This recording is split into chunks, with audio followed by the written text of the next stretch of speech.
All right. Bree, welcome. Thank you. What do you go as Bree? What do you go as? Well, my name's Brianna. Brianna, sorry. I have you in my phone. People call me Bree. Bree. Okay. Bree is good. All right. Yeah, Brianna, It's easier. welcome to the show. Well, thank you. You're a Montana girl Through and through. through and through. Through and through. Outdoors. You're doing some really good things for the law enforcement and veteran community now. Mm-hmm. I ran into you at one of the expos, and I had a buddy recommend. He said we needed to chat, and so it's been a while. We met back in February. Yep. You made the drive down, and let's jump into it. Where the hell are you from? And let's just go there. Well, I grew up in Phillipsburg, Montana. Okay. And 900 people's a population. It's been pretty consistent. Okay. Yeah. It's like in the middle of nowhere, and it's glorious. You know, Yeah. like coming here to Boise and driving through the traffic, it's like, wow, I'm in society. Yeah, you're like, this is what normal. it's like. But the thing about the traffic here, though, is it's not fast. People aren't super aggressive, No. you know, compared to like New York or something. But Oh, yeah, anyway, the East Coast is way different. so I grew up in Phillipsburg, grew up in a hunting family. Okay. And that's kind of where the roots kind of started for me for the outdoors and everything, you know, because that's just what we did. Yeah. You know, we'd hike into the Pintler Mountains. I mean, I was tiny. I was like, gosh, maybe 6 or 7. You're tiny now. You were an absolutely little woman. I'm not. Yeah. You walked in. I'm like, holy shit, someone's the same size as my wife. Like Yeah. you were tiny.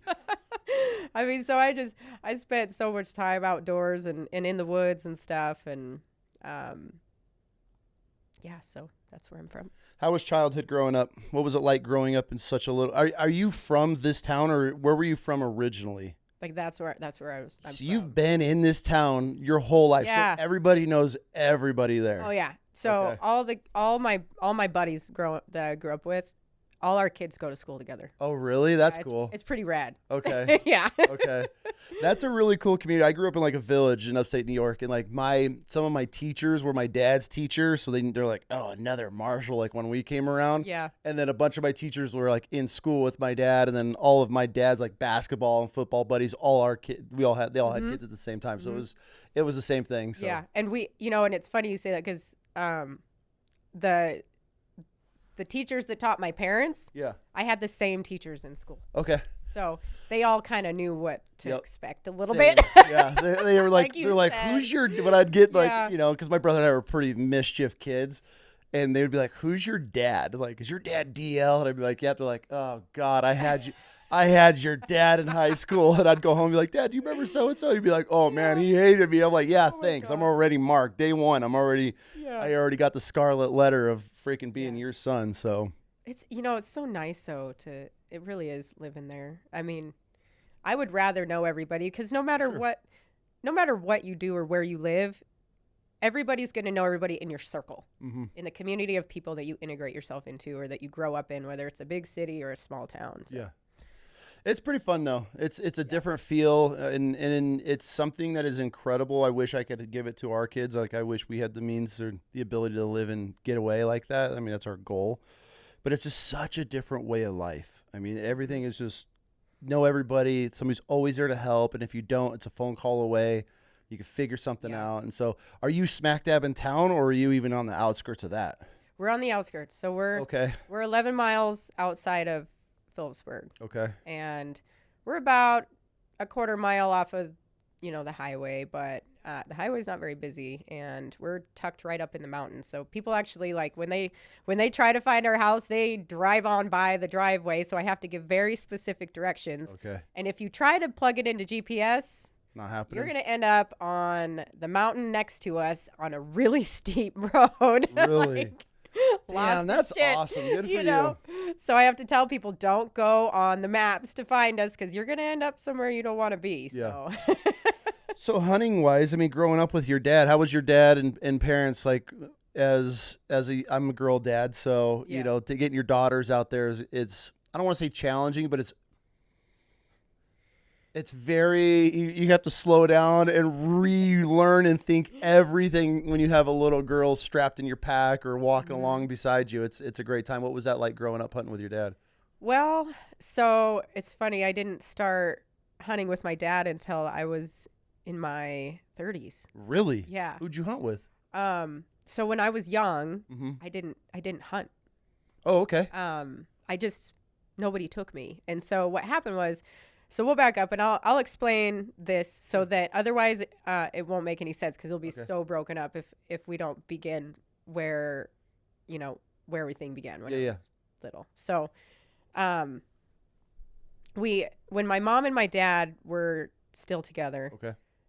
we'd go do the mountain hiking and tons of camping. Like we camped every weekend. We were always outside. Like I was that kid that had just hair everywhere and like some weird polka dot skirt on and some bright pink shirt or something like that. Sticks and grass in your hair. Oh yeah. I mean, I was a mess. I was just dirty all the time, That's a kid though. That's how every kid should barefoot, run around. I remember that. Just, my babysitters dreaded their time with me, but it was fine. Yeah.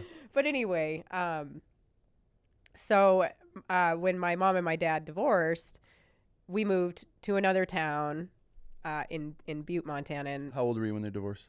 I was, was I 7, Okay. 8? Almost 8. Okay. Yeah. So we moved to Butte, and when we were there, unfortunately, my mother passed away.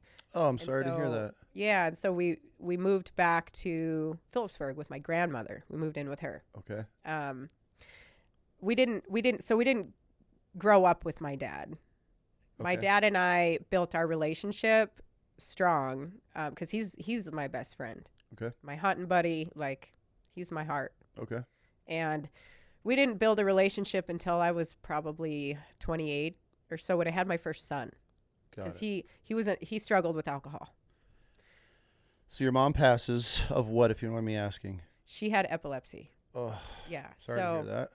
So then he moves back with his mom, or is that your mom's mom, your grandmother? My mom's mom. And so he's battling alcohol. And us kids moved in with my mom's mom. So my grandmother. your grandmother raised you. So was your dad in and out of the picture at all growing up, or was he, here's grandma, he's out? Yeah, it Okay. was, and I think with him, I think it was just so hurtful for him, when my mom died and stuff. And just what he was For sure. battling himself, it was just too much. Was he battling alcohol addiction prior to your mom passing, or did that lead on to him picking that up?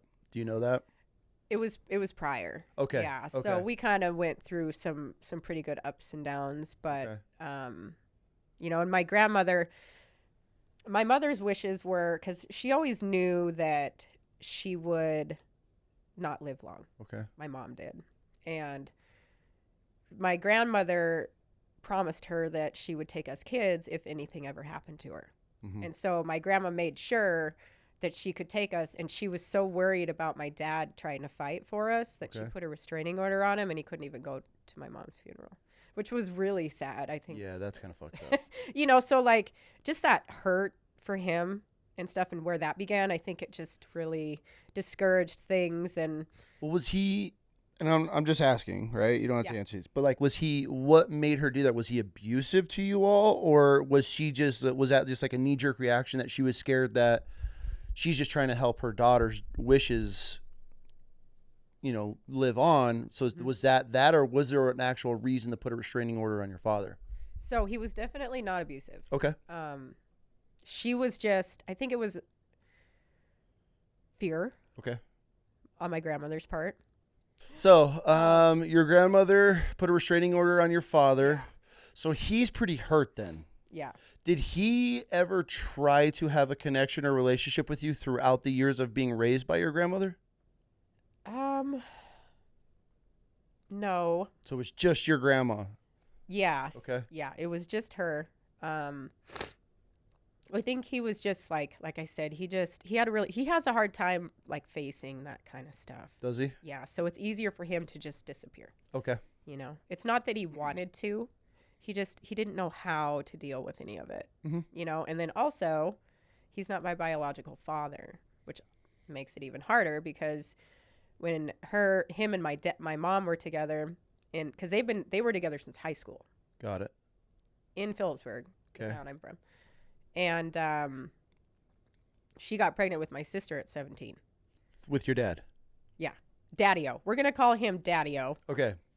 My Daddy-o. Because He's dad. No, if he's raised you, Okay, Daddy-O. Daddy-O. Okay, We'll Daddy-O. call him Dad. We'll Got call him Dad. Anyway, so him and my mom were together since high school, Mm-hmm.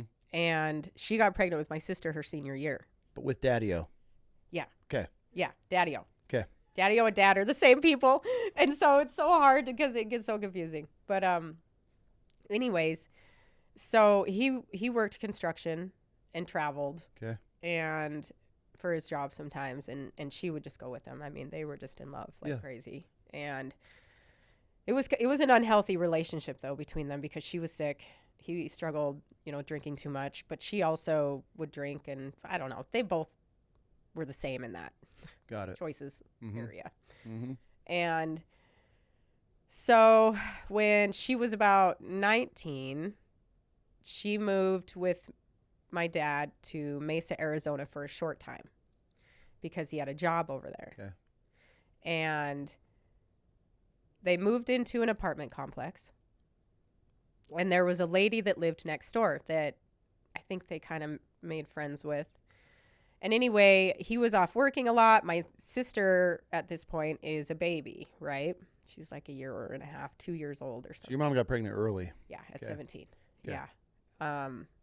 And she dropped out her senior year because of it, which is silly, but people do silly things. Yeah. But anyways, so the neighbor gal had a brother, and my dad was gone a lot working and, whatever. And I think she just was really lonely and maybe scared. And so she built a relationship with the neighbor's brother. Okay. Robert is his name. And so then they moved back to Montana shortly after that. Well, she came back to Montana pregnant with me. Got it. After her time with Robert. Okay. And so I don't know what happened in between there. I think, her and my dad broke up a lot. Okay. And but his name is on my birth certificate. Roberts. Daddy-O. Daddy-O. Okay. My dad. Daddy-O. Got it. Yeah. Daddy-O might make it easier. Got it. Yeah. Because that's actually what I call him too. Okay. I never call him Dad. I'm like, Daddy-O. Okay. But anyway, his name is on my birth certificate. Mm-hmm. And so growing up, when I was really young, I mean, I didn't know he wasn't my dad. And he also has like red skin, like Native American, Okay. And so our skin tones are similar, but it's very, very clear that we are not related. Okay. Okay. You got a little bit darker complexion, Yeah. or okay. And what's your mom? She is very, very fair skinned. Okay. Yeah. Okay. Very light skin. All right. European. So anyway, so she comes back to Montana. I'm born. And at this time, my Uncle John, Daddy-O's brother, Yep. was living with them. And he was like 15 or 16 years old or something. And he was there when I was born. He was the only one that was there with her because Daddy-O was working in Nebraska Got it. at the time. And I think they were split up and there was a thing Okay. because, she was unfaithful. Yeah. But she, in her defense, choices on both their ends, right? It's people, it's human. That's where we're at now. Fear, things, whatever. Yeah, so that's kind of how I came about, and nobody told me.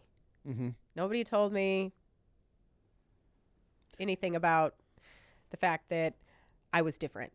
No And- questions. Nothing ever got brought up through your childhood or through grandma. Anything? No, Okay. nobody said a word. Okay. Everything was like silence. Everything, and that's generational though. Gosh, I was a teenager when questions really start popping up because of my best friend Hannah. Okay. She's like, yeah, your dad doesn't look like you. Yeah, You look she's your like, dad. what is it? She's like, oh my gosh, we have to figure this out. She's Okay. like, we need to go on the Maury show and shit. And I'm like, no, I'm not doing that. But she's like, oh, come on, Yeah. But anyway, yeah, like my friends started to question and wonder, and I never did. I was just like rolling through life, like, whatever, I'm brown, Who cares? Yeah. You know, don't know what I am. You know, I'd go to, I could go to the Indian reservation, right? Mm-hmm. And people would legit think I was native. I went to Hawaii one time and I was in line like at a buffet trying to get some food, and I was wearing black, like a black shirt, and I had somebody come up and ask me to help their table because they thought I was working there. You know, people thought I was like native to Hawaii. I'm like, okay. All right. Well, this is good because then I'll get treated better Yeah. by the locals, you know. But man, it just didn't. So I used to work there's this big famous candy store in Phillipsburg. Mm-hmm. It's like amazing. And I started working there. I was like 15 years old. And people would come in there and they would start speaking Spanish to me. And I'm like, I don't know Spanish, you know, because they thought I was Spanish. Yeah. Yeah. You know? So you get to play all sides. Yeah. I mean, you got like the perfect skin complexion. So yeah, you could. Yeah. And I was a bartender for a long time, and I'd have people come into my bar and they would say, I have been all over the world and I cannot figure out what you are. Mm-hmm. I'm like, well, when you figure it out, let me know. And people no would shit. be like, you're so full of shit. I'm like, no, really have no idea. They're like, yeah, but where are you from? I'm like, I'm from Phillipsburg. I'm from Montana. Yeah, but where are you from? I'm like, I'm from Montana, motherfucker. Like, stop asking me that. So, yeah. So that's the story of like, you know, the beginning of my childhood and how things kind of rolled into where I am now.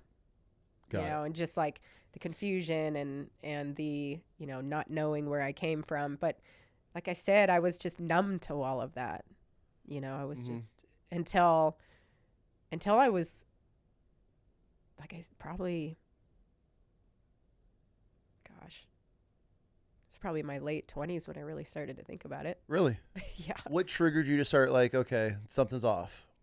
Because I was looking at my baby and what am I going to tell you? Okay. You know what I mean? Because my oldest boy and my middle boy are dark like I am. Okay. What's your husband? So he's like this tall, like dark and handsome. You know, he's got the tan all the time, but he's not dark like I am. Okay. You know, and he's got dark beard, dark hair. You know, he's 6'4". So, I mean, when our third child came out, he's just light skin, you know, lighter than my husband and everything, and the blonde hair and the blue eyes. It was just kind of like, okay, we got to figure some shit out. Yeah. Is that? But Doug's mom, my husband's mom, you know, she's got that eye color and everything on her side of the family. Mm-hmm. So, yeah. So when you decided to start digging, where did you start? Well, okay, so that part of it, that piece, gosh, that was, shit you not, like 2 years ago. Really? Like digging, like, as far as, like, who I am. Mm-hmm. Okay, yeah. Before we get there, by this point, your daddy-o is back in the picture, right? You're in your 20s. Mm-hmm. Are you guys starting to build a relationship? Are you guys have, like, an open line of communication? Or is he still gone out of the picture at this point? So at that point, he was coming around a lot. We were talking on the phone a lot and stuff and building the relationship. Actually, before that, probably a couple years before that, we actually started to really connect again when I was working in the oil field in North Dakota. How did you, let's shift, hold on. I know, there's so much. You were such a tiny little thing. How did you end up in the oil? What were you doing in the oil field, one? And how did you end up in the oil field? I just look at, I'm not trying to judge or profile, but you do not look like anybody that I would ever picture working in an oil field. I know. Don't tell me you're some roughneck or some shit like throwing chains and stuff.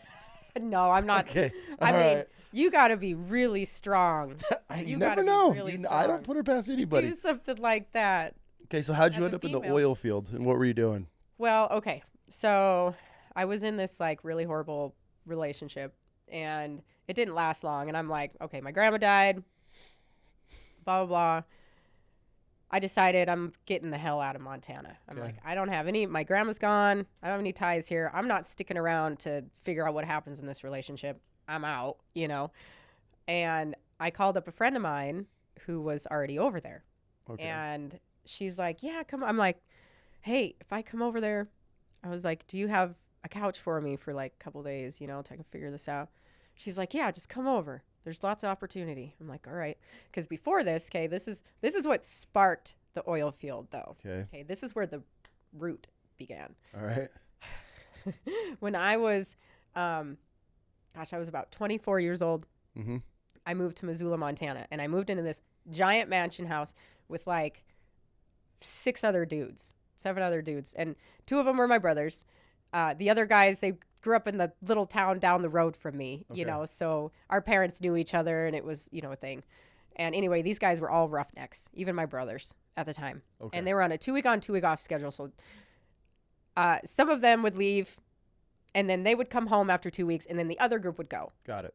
And so it was just a revolving door of just, you can't imagine. This house was huge. Every room had a bathroom in it. Like, it was insane.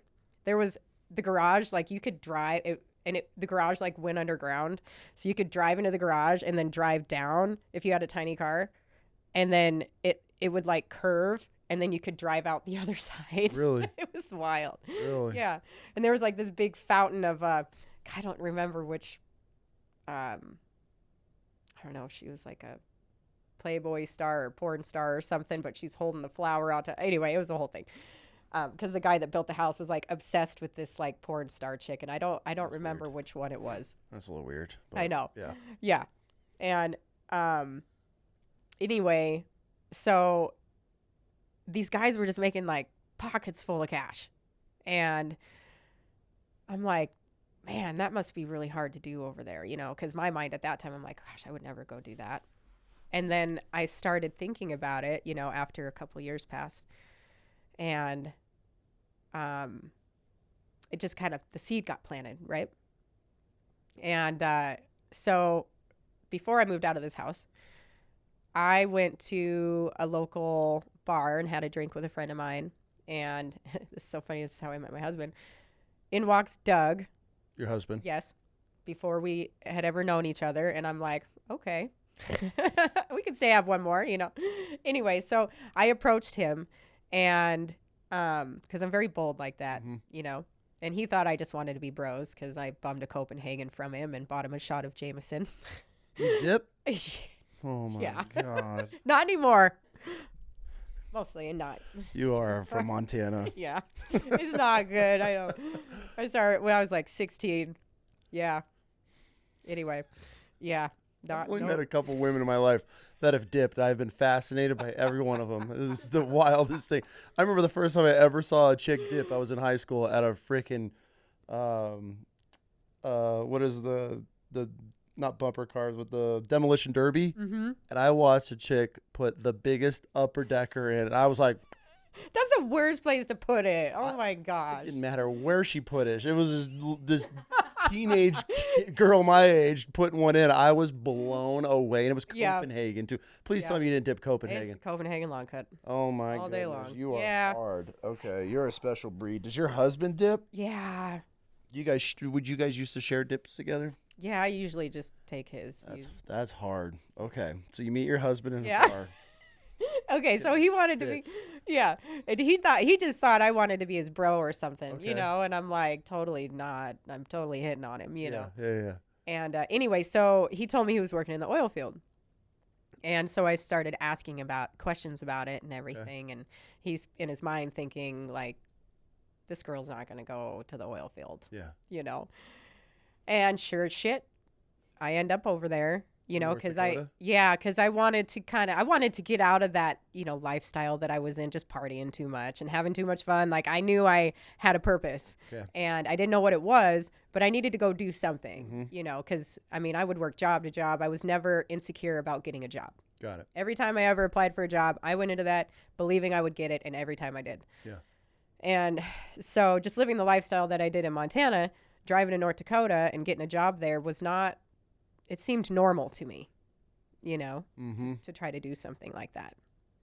And because I used to work in Bonner, Montana at the chipyard.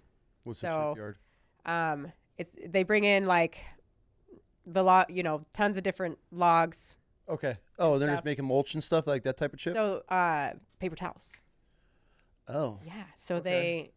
they would put the logs through the chipper, Got it. and it would feed into like rail cars, Mm-hmm. and then they'd ship it to Washington to make paper towels out of them. Yeah. Okay. So I worked there, and I learned how to run a loader, and it was terrifying. And I would load hog fuel trucks because that's kind of where the mulch or whatever would come in, is the hog fuel. Got it. And what that is when you feed the logs through the chipper, all the bark and the crap that is on the outside of it gets spit out. Okay. And then that's where I would come in, and I didn't do this very much, but this is where they taught me to scoop up the wood chips and load them into the hog fuel trucks. Got it. And they were so good to me. Like, even the truck drivers, they're like, "You got it, Bree. You just be patient." It's so funny when you get a girl on site like that. Like, they're just like making sure that you're gonna be okay. It was so nice. I've had other guests on.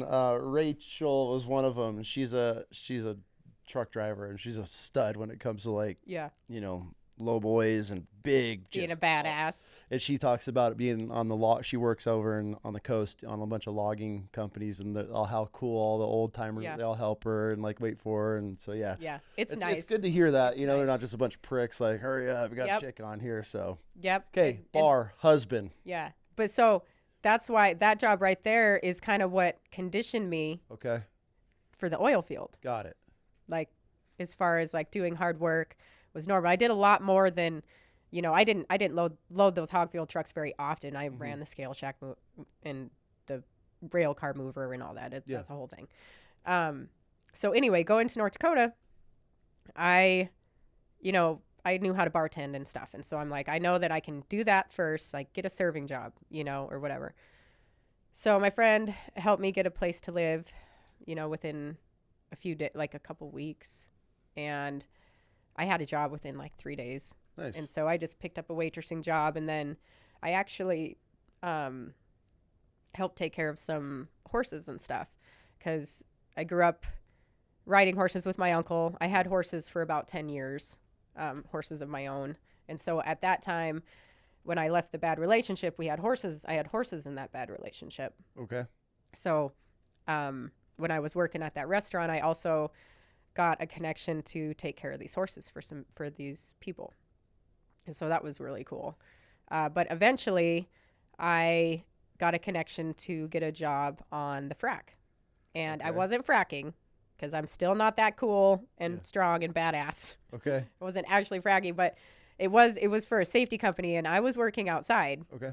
So when it was below zero, I mean, we were outside. And you're in North Dakota. In so North when it's Dakota. below zero, it's well below zero. Yeah. My first week on that job, like, nobody warned me, because you had to have steel toe boots and all that stuff, right?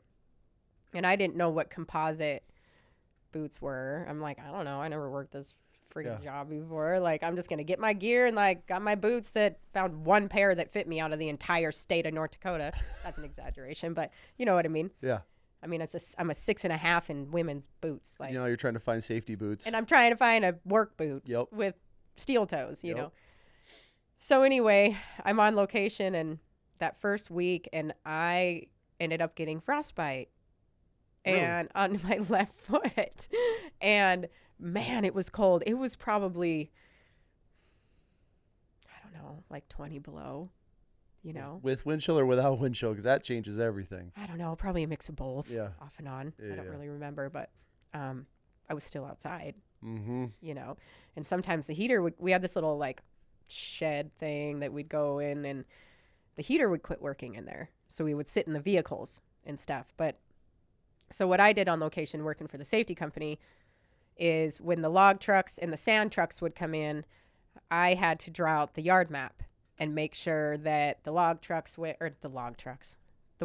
did I say? You said log. Did I in the first place? Uh-huh. Okay, hold on. That's why I was like, North Dakota. Sand trucks. I know. Sand and water.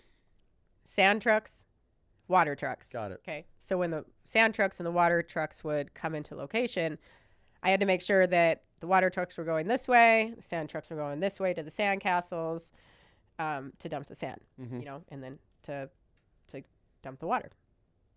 And so, and also working for the safety company, I had to make sure they had their FRs on and all their PPE and everything. All the PPE stuff. I was like the enemy. Yeah, oh yeah, for sure. For sure, but I was definitely not perceived that way. Okay, why is that? Because I was the only female on location. Really? There's like 200 dudes in and out of there every day, and like I was the only chick. Got it. And so these guys would bring me like Chinese food and coffee. Like my coffees were just stacking up, but I didn't have the heart to be like, I already have a coffee. Yeah.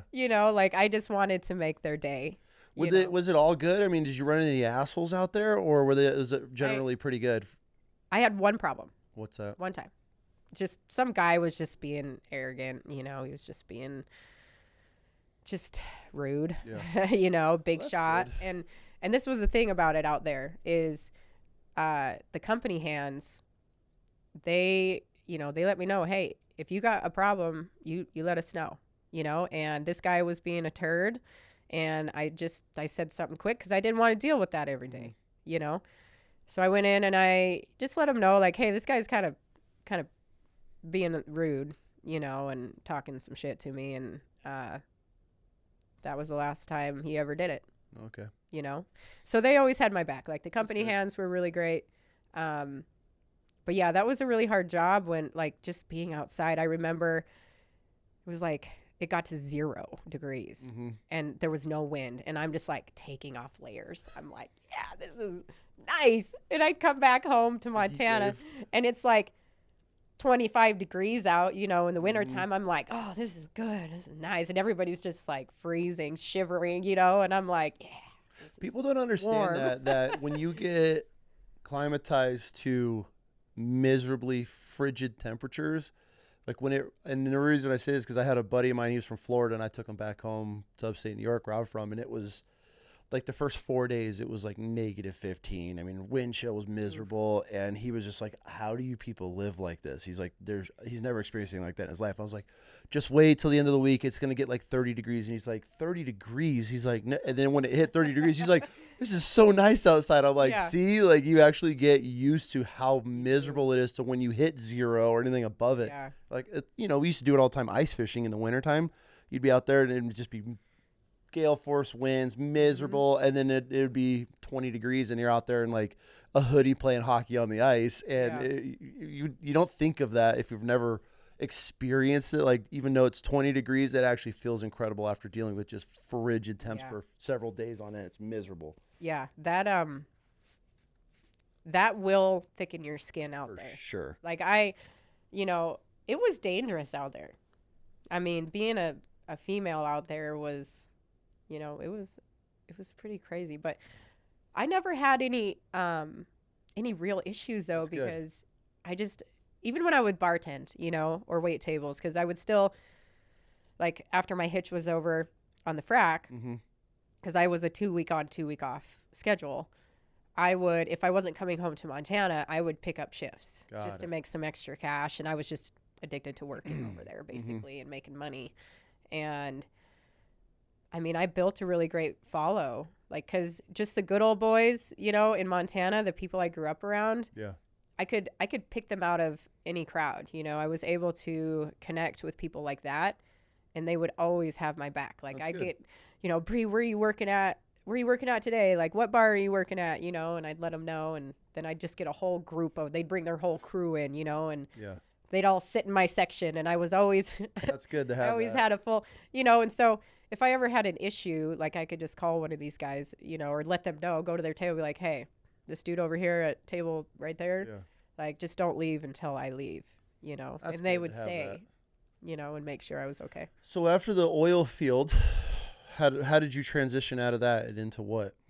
Well, so my husband Doug was still working over there. Okay. And he saw that I was over there, like, on Facebook or something. And this is probably 3 years after we met. Okay. Where I bought him a shot and all of that. And he thought we were just going to be bros. Yeah. And I met Doug over there. We went on our first we went on our first date and all of that because he saw that I was over there. He hit me up, asked me out. The rest is history. I ended up getting pregnant. How soon? Like 2 months. Okay.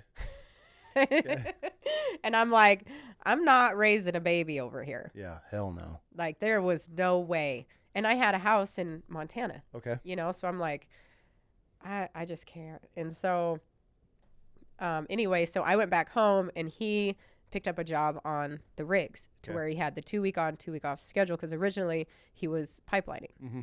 And that was like a 6-7 day a week situation. Oh, yeah. And that wasn't going to work, you know, for having a baby and everything and wanting to have a good life. And so, so he ended up coming back to Montana on his 2 weeks off and just, you know, so living there with me and everything. And transitioning back into normal life again was really scary because I remember going back on my days off all the time and just like going, gosh, I'll never live here again. You know, That's Montana or in North in, Dakota? In Montana at the time. Like when I was working all the time in North Dakota, I'm like, gosh, I could never live here again. And how do people make it here? Yeah. Because there was so much opportunity in North Dakota during the oil boom. Yep. And sure as shit, there I was, you know, back home again, and it was the best decision I ever made. Oh, for sure. Yeah. So I jumped back into that. I started cleaning houses. Yep. I had my own business doing that. And then I started managing a restaurant after my second son. And then I got pregnant with my third boy. And I was actually looking in to go to school for working horses and stuff. And then I got pregnant with my third son. And of course, that dream just went down the drain. But God had another plan for me. So I'm grateful for the path I'm on now. Absolutely. Though, you know? Yeah. So kids will do that for sure. Yeah. You have all the plans and everything, and then find out you're having what's the age gap on all your boys? 5, 7, and 9 or 10. My 7-year-old is gonna be 8 in August. So what's it like being a boy mom? Oh man. Well, it's so much fun, and at the same time, it's like so much because my boys are like, they're free spirits, like, and they're strong and they're hardworking, and their minds, like, they would have already like opened that box and tried to figure out what's in it. For sure. You know, and like probably broke whatever was in there or took it apart, or, you know, like it's very humbling. Mm-hmm. And it's, you know, I don't want to say it's easy, but it's nice because they watch their dad and they watch me, you know, with the firewood and the hunting, because we're 100% wood heat. Okay. And they automatically do what we do, right? That's what kids do. They do what they see. They don't really do what you say, you know? And so they choose that, you know, they choose to work, and they're just expected to. Even if they don't want to and they complain, they know they're expected to do it, you know? So it makes it easier in that way to like kick them out the door to go stack firewood, or they jump on the 4-wheeler, or, you know, my oldest boy just mowed a bunch of lawns to save up to buy a dirt bike. And nice. You know, he's 10. Yeah. He just wants, you know, he wants the dirt bike so bad. Yep. You know, so it's a little bit stressful though, because it's like, okay, what's going to happen with this dirt bike? Like what? That's a whole other chapter. Where, you know, when they're off on the 4-wheeler, I'm like, are they jumping the 4-wheeler right now? Like, what's actually happening when I'm not looking? Boys. What's What's your favorite part about being a boy mom? They cuddle. Really? And they love their mama. They love on me like it's nobody's business. Mm-hmm. They got my back. Yeah. And they got my heart, you know? So that's my favorite part, because that part right there will never change about them. No. Yeah. That's awesome. See, I got the daddy's girls. Well, not so much her. But that's why I asked, because I don't, you know, all my buddies, I think we talked about this, they're like all of my close all daughters. Every one of them. Every one of them. Oh, I man. have a buddy in Texas right now that's just having another girl, and he's the last. Like all his brothers all have daughters. So he's like, I got to keep trying to have a son to carry on the family name. But I see some people with sons, and I do have a couple buddies, and they're definitely mama's boys. And it's funny to me because I thought when we were having our youngest, all of my buddies were like, dude, you're having a son. It's going to be a little Bam. Dude, it's going to be the baddest fucking kid on the planet. And so yeah. And my wife the whole time's like, you're having daughters. Like, Yeah. you're a dirtbag. You're a Marine. Like, you and all your friends are all you. And she called it from day one. I was going to go down. And I was like, nah, like, no, there's no way. Like, no, I'm 100% having a son. And then we find out we're having another girl, and I was devastated because I didn't even want a second kid. I was cool with her. I was one and done, cool. Yeah, this is easy. We can do this. Yeah, I'll ride this out. And then, we find out we're having a second kid, and I was like, fuck, like already, like, I'm have an awesome career going. I'm like, I'm just going to screw everything up. Yeah. And then I find out I'm having another girl, and I was like, son of a bitch, like this sucks. Like I did not ask for any of this. Yeah. And when she came out, man, and because my wife had C-sections and she can't give birth naturally. Yeah. And so I got to spend that first quality time while she was in recovery. And I don't know if that helped the bond, but it's been inseparable ever since. And to have like daughters that are so close to a father, I love it. So that's why I love asking moms like to have sons, like what it's like. Cause some of them were like, oh my God, I stink. I can't get them away from me. They do stink. It's like, change your underwear. And they're like, I did. I'm like, let me see what they look like. Cause I know what they looked like. You've had that same pair of underwear. You had your little G.I. Joe underwear on for a week now. Go change. Dude. Like, I have to make them do it. I'm like, let me see what they look like. And they'll I'm like, get in there and change their fucking underwear. Like, what is wrong with you? Did you ever think in a million years be yelling at kids to go change their underwear? No. Hilarious. What the hell, man? Gross, but they don't get, What's the struggle? What's the toughest part? I mean, your husband works, he's in and out of town, right? What I've picked up on. I mean, is he home every night? He's home every night. Okay, so that's good. So they have that in the house. Mm-hmm. So for you juggling, especially summertime right now, they're in your shit 24/7. 24/7. What's the toughest part about having 3 boys all within that age range? That there's 3 and not 4 or 2, because it's like you have to have 3 of the same of everything, and everybody needs to have the thing. But when the other one doesn't get it, it's like a thing. It's a fight.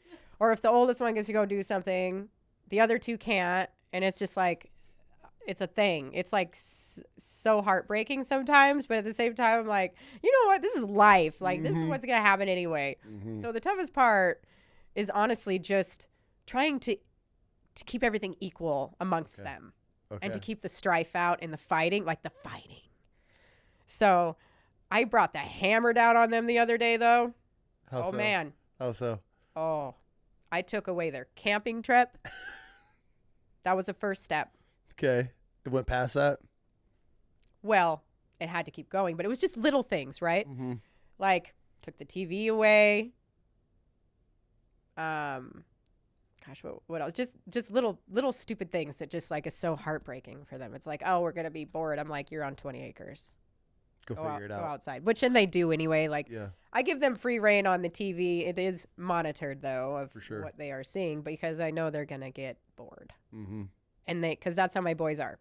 That's their free reign. As long as the chores are done, everything's done, and they earn the TV. Got it. That's not just like a thing. As long as they get their shit done, right? They end up going outside, running around, building the fort, getting on the 4-wheeler, playing in the fire pit, playing in the mud puddle, whatever.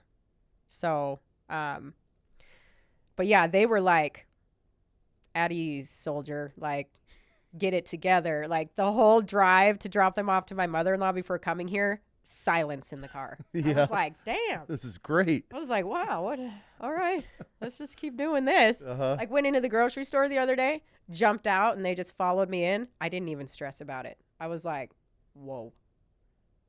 More camping trips need to be in the future that I can take away if I have to. Like Mm-hmm. that leverage, like the dirt bike, the 4-wheeler, bring it on. Like, See, that's got to be really nice having kids that aren't glued to an electronic, because when I feel that if you have any boys or girls that are they love something that is so passionate about, like being out, like, you know, me, my brother and I, my mom never even saw us. We'd get out of school on a Friday, all of our buddies, we'd have everything lined up for the whole weekend planned out, pack our food. My mom would help us pack, and she would drop us off down at the dock. We'd get in a boat, and we were gone until Sunday late afternoon. It's like yeah, that was see, it. That's But best. if we ever did anything to screw up and they pulled that from us, it was the end of the world. I mean, you might as well have lost everything. Yes. And so, yeah, it's probably nice to be able to leverage, like, 4-wheeler, go give me the key. You're done. You know, camping out. Nope. Like, so that's got to be probably nice to be able to utilize that as. Yeah, because they don't have phones, they don't have tablets, they don't have video games. Good. I don't allow it in my house. Good. So as boys, how important is it for them to watch their father? Like, what role do you see them watching him and being able to want to copy or be like him? Are you noticing that yet? How important is that as a father's role in their life at this age? It is the most important thing. So? Because they're boys, Okay. right? And usually, you know, like I mentioned earlier, like they're going to follow your footsteps. Like as the parents, they're going to follow our footsteps, right? Well, Doug being the man, they can relate because they're boys. So for them to watch him, like he's come home and like started to fall asleep with the fork in his hand at dinner. Okay. My husband, like he puts 150% into everything he does. So as a wife and watching that,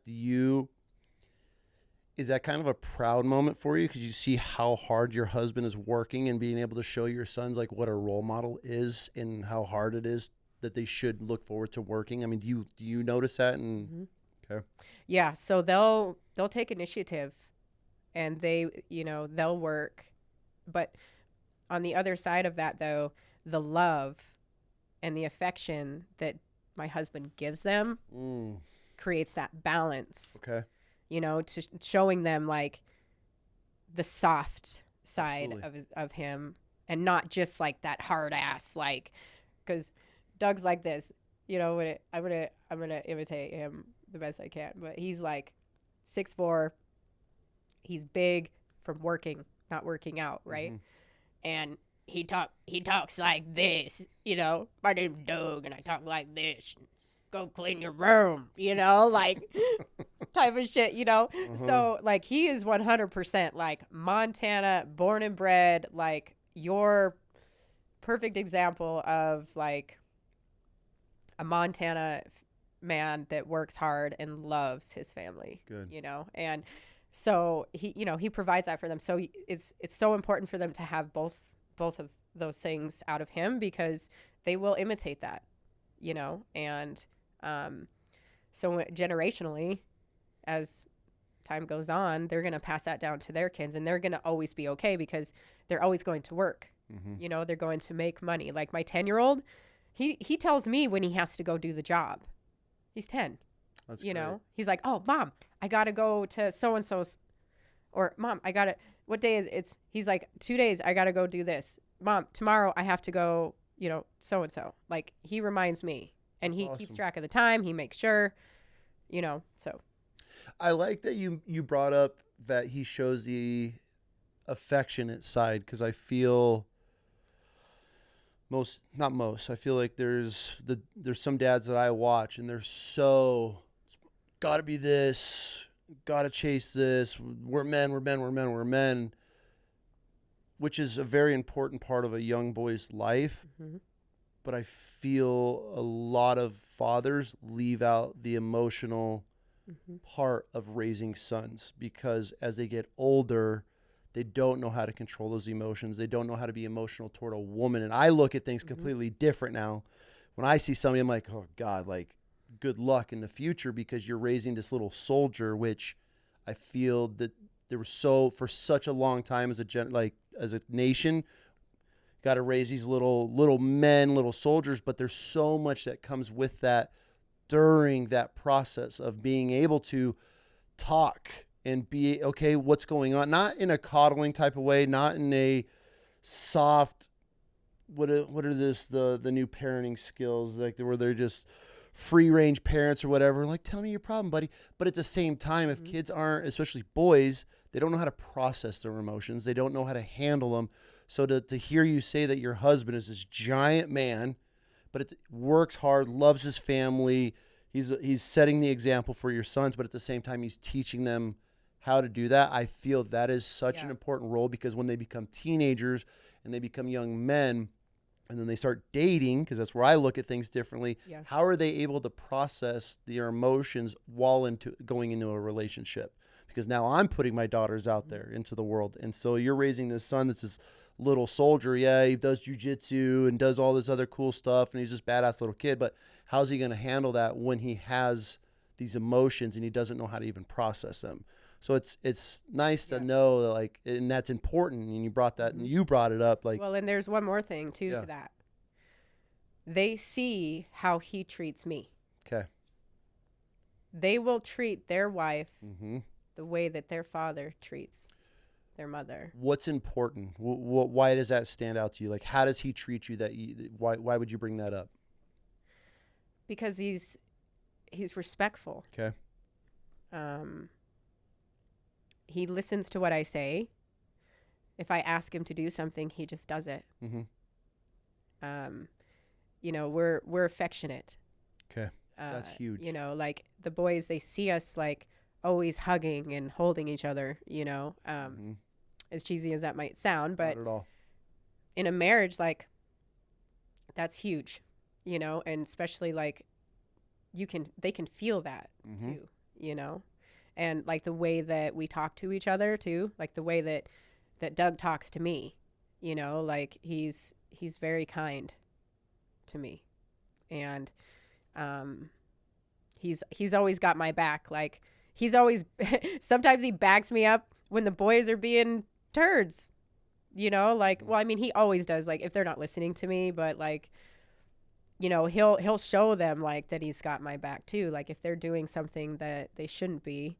You know, I see that a lot in parents, especially younger parents, where they're not evenly yoked when it comes to discipline, where the dad will step in to correct a child and just don't talk like that, or don't leave. It's not as big of a deal. But then that's showing the kid immediately that there's a good cop, bad cop in this relationship, and they're going to pick up on that immediately. And it's also showing that you're overriding the disciplinary person as the father in a household.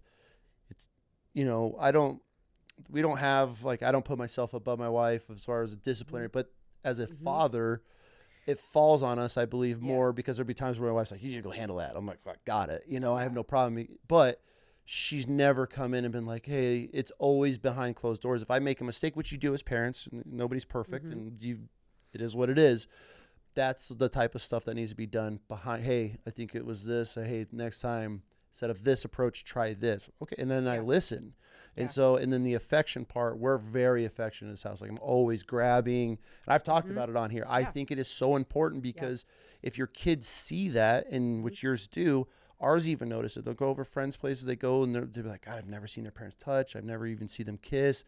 And the fact that your children will notice how much you love their mother, or their mother loves their father, and vice versa, like, that's important. And so, like, I want my daughters to be able to go into a relationship wanting that, and that's something that they're looking for, because then they know they're loved, they know that they're respected, and that's a healthy, to me, that's a healthy relationship. And people might be different. They might have incredible relationships where they don't do that. To each their own, and that's whatever goes on behind your closed doors, cool. But how we parent, and we want our kids to see that it's okay to be affectionate and to be lovey and kissy and grope, because it shows them, like, man, we love each other. I don't just walk into the kitchen like there's always an ass grab or a hug. I mean, there's something, and like that to me, I feel, and somebody like, that's not healthy at all, your kids shouldn't see that.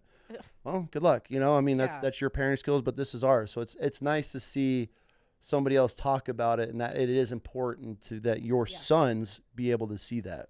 Yeah, and like when Doug walks in the door, I pay attention to his body language. Okay, how so? Okay.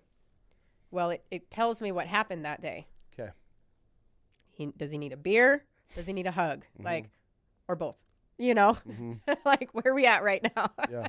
You know, so and like instead of bombarding him with like, oh, this today, you know, like frick, you know, like it's more like it's about him when he comes in the door. I try my best. I'm not perfect at it, you know, but I try my best to really pay attention to that. My mom had a 20-minute rule growing up that we couldn't talk to my dad for 20 that's minutes genius. when he walked in the door. It was a 20-minute decompression. We wouldn't even mess with him, and he would sit in the kitchen. My mom would have a cup of coffee for him, and he would decompress. And then after that 20 minutes, all hell would break loose after that.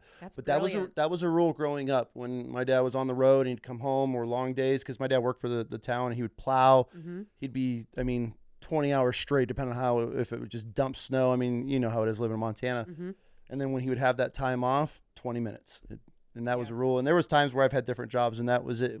Same thing here. It's like, just let me breathe. Give me 20 minutes, catch my shit. Cool. Let me hear it all, you know? And so it's a thing, you know, but you also have to think as a man, dude's out in the field all day. He's dealing with the bullshit, all the stresses and battles that are going on in his head anyways, that are already dealing with finances, providing, wife, kids, all of that never goes away.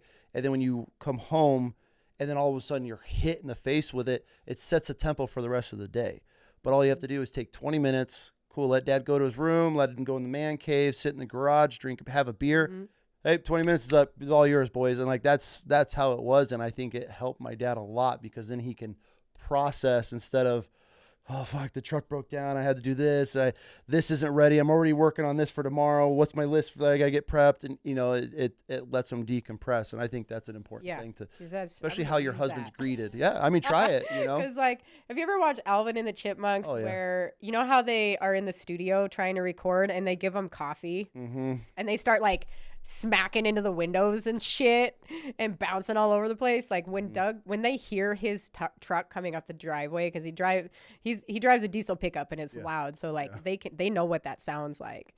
I mean, that is the effect. Like it's like giving them chipmunks coffee, you know, and they're just bouncing off the wall. They're running to the window and they're running out on the porch and they're opening the door and the dogs are running out in the road. And well, I mean, there's not really a road, the driveway, but we have a puppy. I always worry about him getting run over, you know.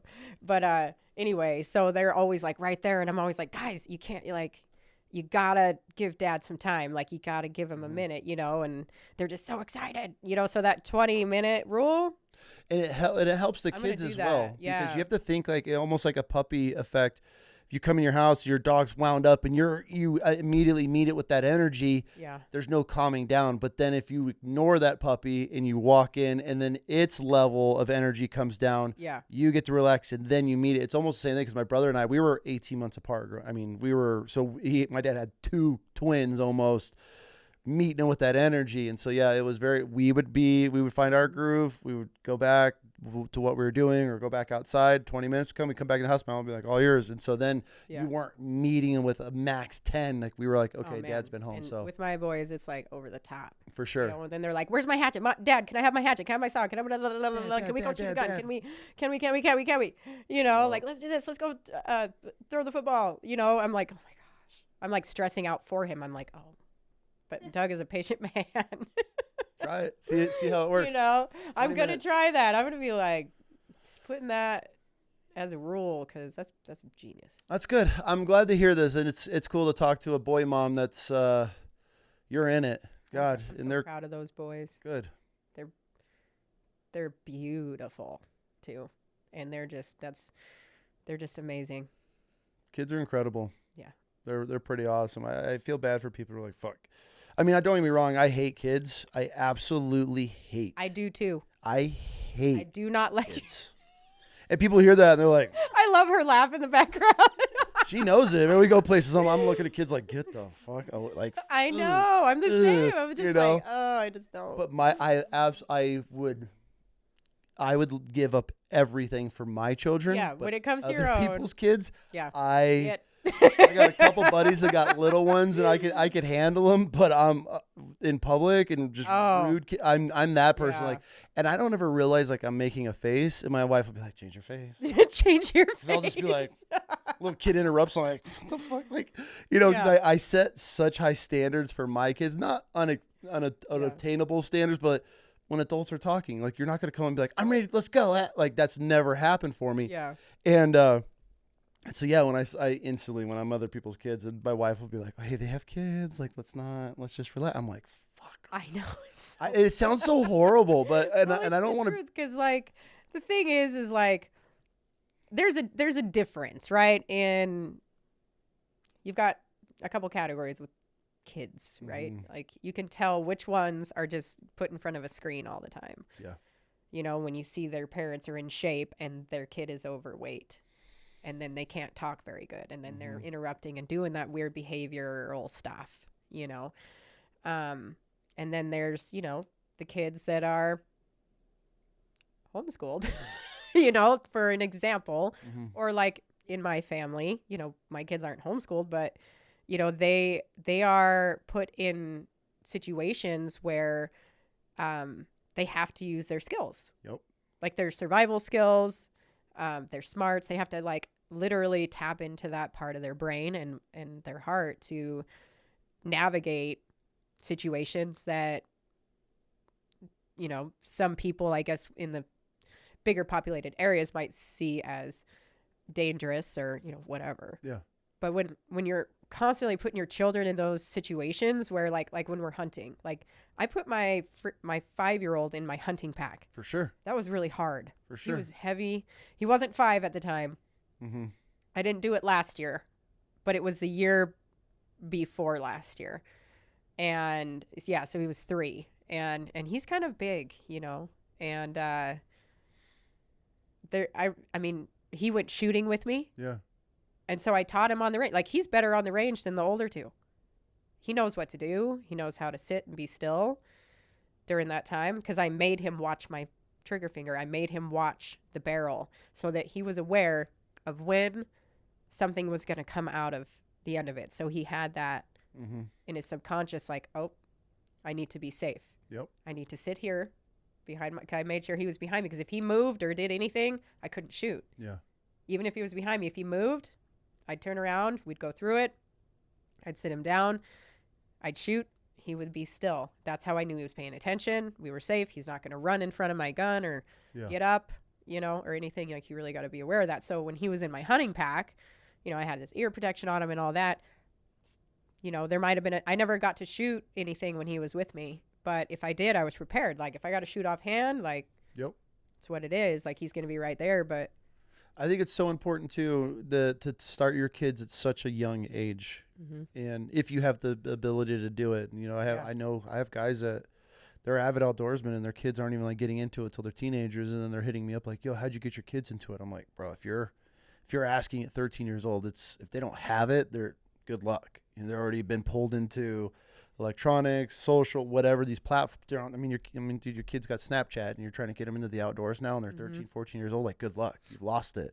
yeah. I mean, our youngest, she would be beside me. She had her little pack on and I'd make her carry it. Started by just carrying her snacks. I'm like, okay, cool. You're carrying your snacks. Yeah. And it was like, okay, cool. You're carrying your snacks and water. And so we'd always raise their suck level because we always call, you know, in the military, we have your suck level where, it's, you know, you do something that's just horrible. You're like, okay, that's the new norm of where it's miserable. So with my kids, when we were getting them into the outdoors at such a young age, it was like, cool, you're going to come with me. We're going to go on a couple of hikes this week and you're not going to carry anything. And it's like, okay, here's your pack.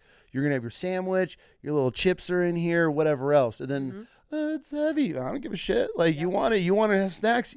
We stopped at the gas station. You just bought $20 of snacks. You're carrying this shit.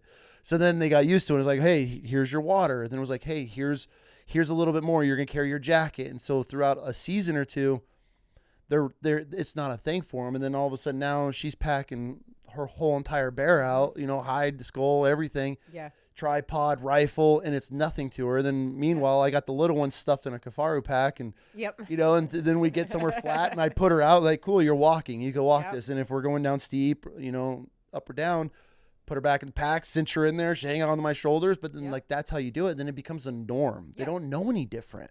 Yeah. And so I don't know if that's how you started your boys out, but like for us, Yeah. it was so important because then it's not this kid that's sitting on the couch or in their room secluded and like, Yeah. come on, son, we're going to go elk hunting. And then this kid's like, Yeah, they're fuck like, what? this. It's cold.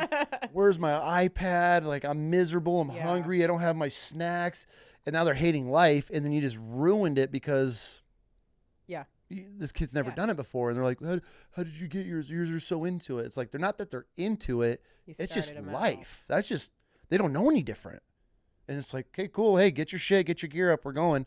And they just know what to do because it's not like they've, and if they don't want to go, cool. I don't push it. I'm like, yeah, fuck, easier for me. Like, it's less I got to worry about. But they've always, we're in. And so it's one of those things I feel that a lot of people really screw up because they get in this groove and they want to kill something. And they're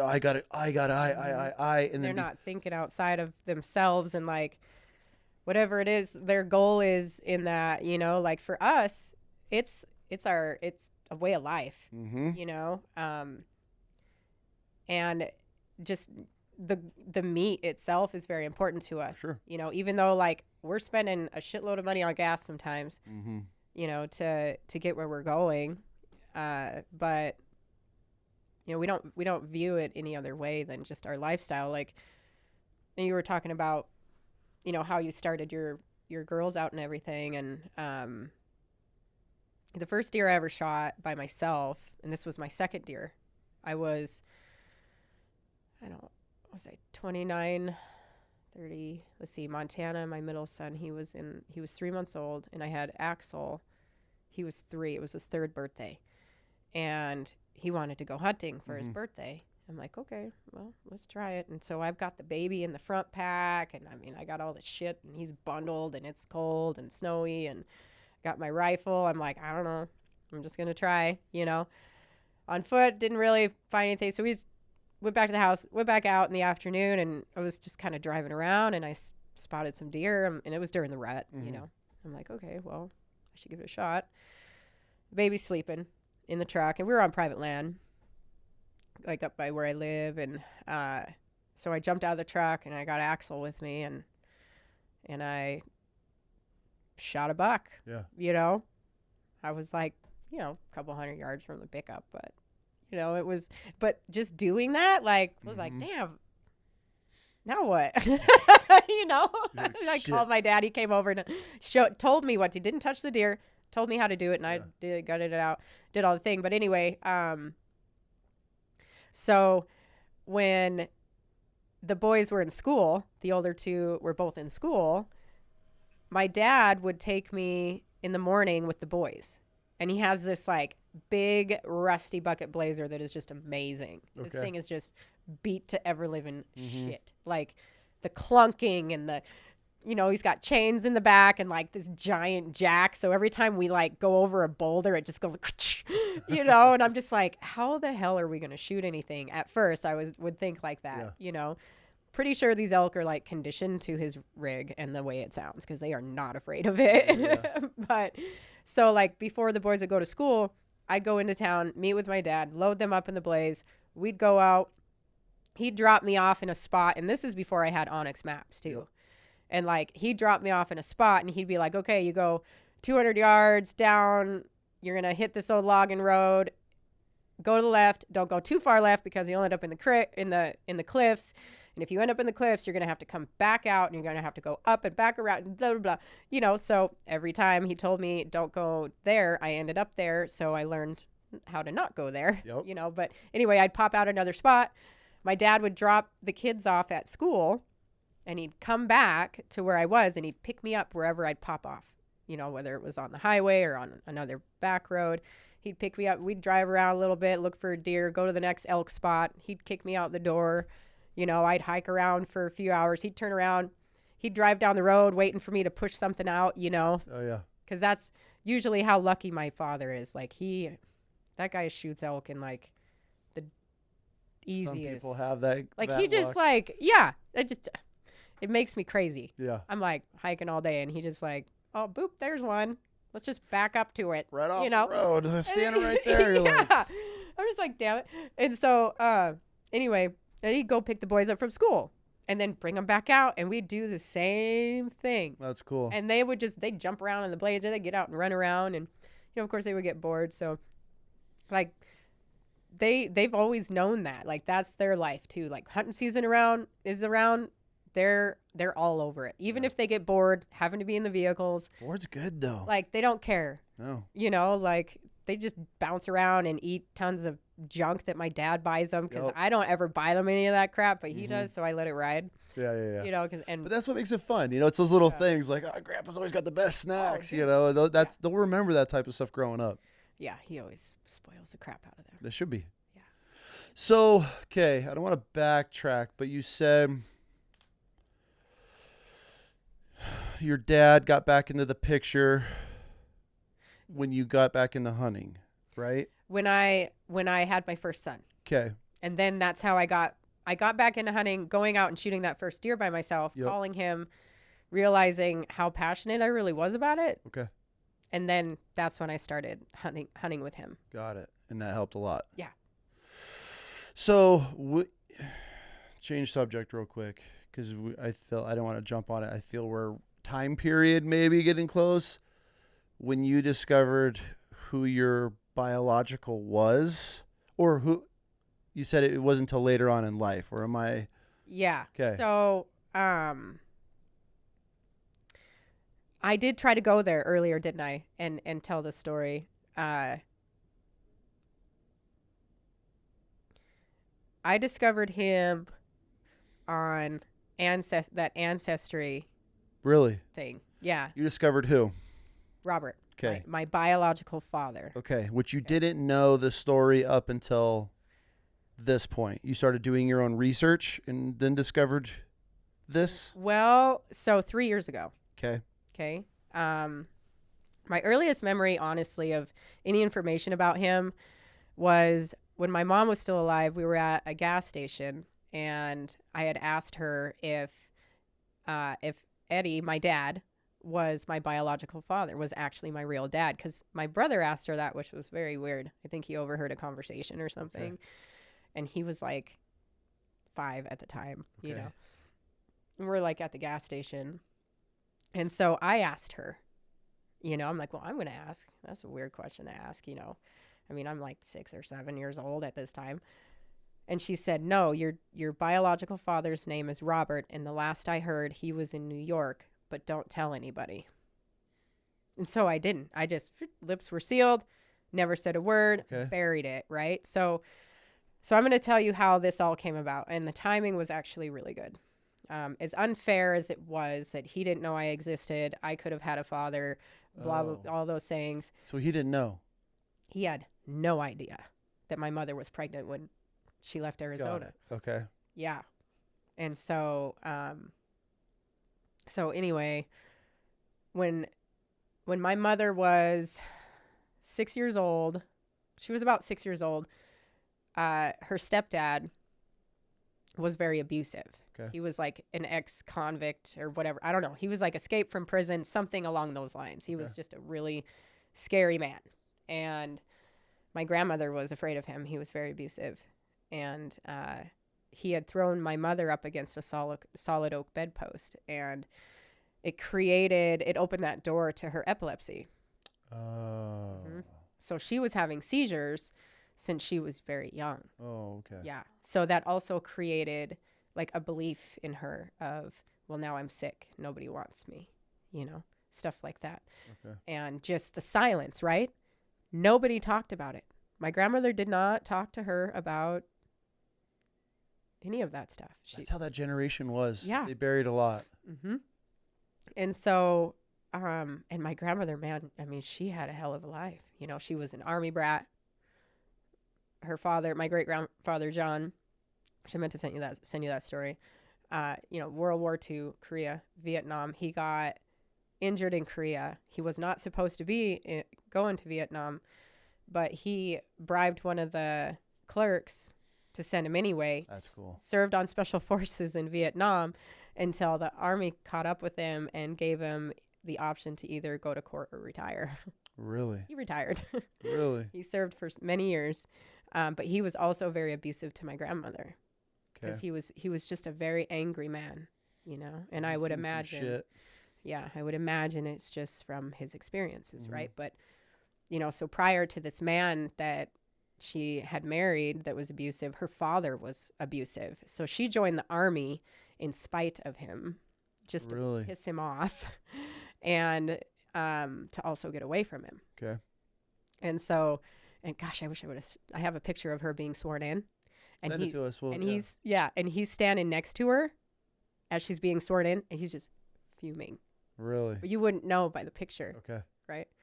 So anyway, my mother got epilepsy from the blow to her head and everything, and so growing up, right, everything's in silence. My grandma kept everything in silence. So my mother did. That's generational. You do that, your kids are going to do that. Mm-hmm. They're going to suppress everything if you don't address the problems.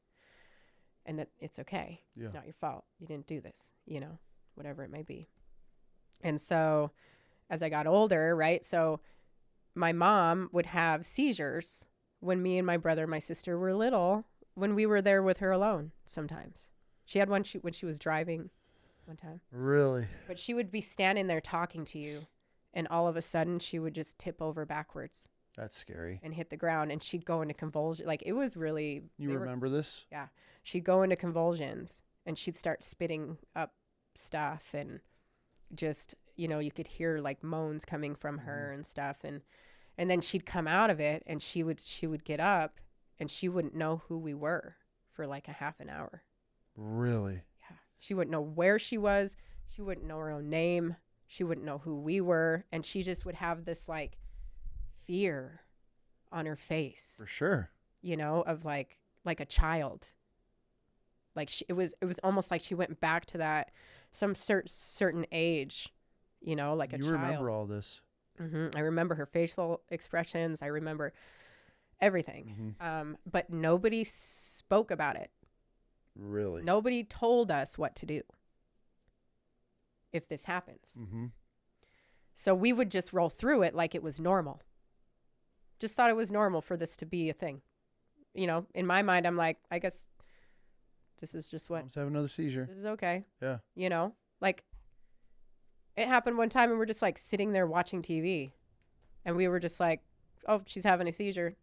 And we're just watching TV, just numb to it. Just nobody said, hey, oh, you should probably call somebody or make sure she's not swallowing her tongue, you know. And That's terrifying. yeah, I was never afraid, really. I mean, I was, but like it was always a surprise. Every time it would happen, it was just kind of a surprise. But then like it just became just normal. I just normalized it, you know? And that wasn't right, because everything else after that, if anybody was ever in pain or if anybody was hurt or grieving or if somebody died, I was just like, okay, whatever. Oh, well, don't matter. So fast forward to when we moved from Phillipsburg, when her and my dad got a divorce. We were living in Brea, and she had married my stepdad, Wayne. And he was a singer. Like, he had a band. Okay. And so he would sing at like weddings and, you know, different bars and things like that. And there was one night they were out, you know, and stuff, and she would go with him sometimes, and us kids would we very rarely had a babysitter. Like, my sister was 11 at this time, so we just stayed at home. Yeah. That was normal then. Like, we did. And like sometimes we would like get in some fights with some hockey sticks and Cabbage Patch dolls, but we were fine. Yeah, okay. Yeah. Nobody really knew about that, and we just hashed it out and figured it out. You know. And anyway, so they're out, you know, and they leave, and it's just me and my sister and my brother at home. And all of a sudden, like, my mom comes home by herself, and her and I had a really special relationship, like, because she knew I was different. Okay. I think in her heart, like, she knew the struggle that I was about to go through growing up, you know, like just being different and, you know, just the way I came into the world, right? Like she was very good to me, you know, and anyway, so she comes in and there's a staircase going upstairs, and underneath the staircase there's a bathroom under there. Okay. So she goes flying in, she goes straight into the bathroom, you know, and I'm like standing by the stairs just waiting for her to come out because I was concerned because I had that relationship with her, you know. And so she comes out and she's like holding her belly, you know, and she's like, and back then my nickname growing up was Nana, like your grandma. Mm-hmm. Okay. Yeah. My grandmother actually gave me that name, oddly enough. Okay. You just cared for everybody? Mm-hmm. All right. I think so. Well, that's a good way to put it, you know. Maybe that was why. I don't know. But anyway, so she comes out, she's holding her belly, and I remember this just like it was yesterday. And she says, she's like, oh, I'm just not feeling good. So I need to go upstairs and go to bed, and I need you and your sister and your brother I want you to go in and watch TV with your brother and your sister. Because they were in the living room around the corner. They didn't come over when she came in the house. And so she goes upstairs and she goes to bed, you know, and eventually, you know, us kids go to bed and stuff. And then Wayne came in. It was like, I don't know, 2:30 in the morning or something like that. My stepdad, he comes in and from singing, and my bedroom was directly across the hallway from there. So I could like see the bed in there. I could see like 3/4 of the bedroom. Okay. And excuse me. And so he comes in and he turns the light on in there, and you know, I'm just watching, and she's laying on the bed, and he's shaking her. He's like, Renee, wake up, you know, and he's just like so concerned and just, you know, just frantic, you know, like wake up, you know, and so he calls 911, and all the paramedics come in, and you know, and I'm watching this whole thing. Like nobody knew I was there. And so they all come in and they go in the room, and you know, they're all trying to figure out what to do. Like everybody was just like so concerned about her, you know, and that's what's so cool about, you know, what I do with Montana Grit, helping veterans and first responders. I have been on the other side of that. Okay. You know, like, and we'll get to that. But, you know, just, I remember this specific paramedic. He had like cause this is in 1996. I'm 9 years old. Okay.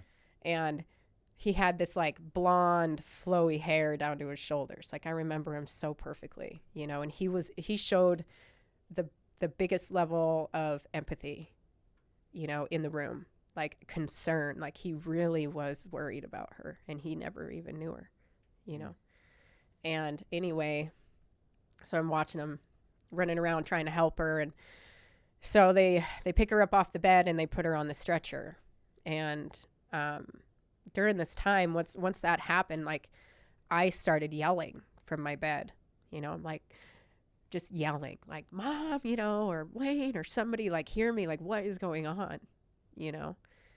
And nobody, I don't think anybody actually heard me. Nobody heard me, you know? And at that time, like as a child, I'm thinking, okay, well, they're just ignoring me.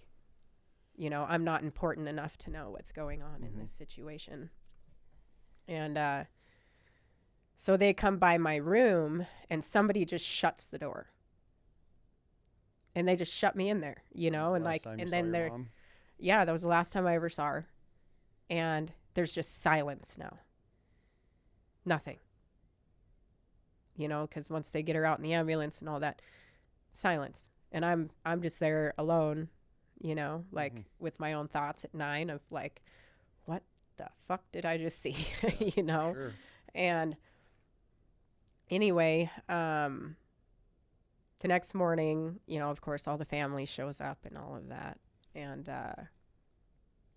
so I stayed in bed longer, you know. I knew everybody was down there, you know, but I knew I had to face them and figure out, like, because I was just so confused at what I just saw. So I'm like, okay, well, what do I do now? You know? So eventually I go down the stairs and I go up to my grandmother. You know, she was the first one I approached because I knew she was the one that was going to tell me what I Mm-hmm. already knew.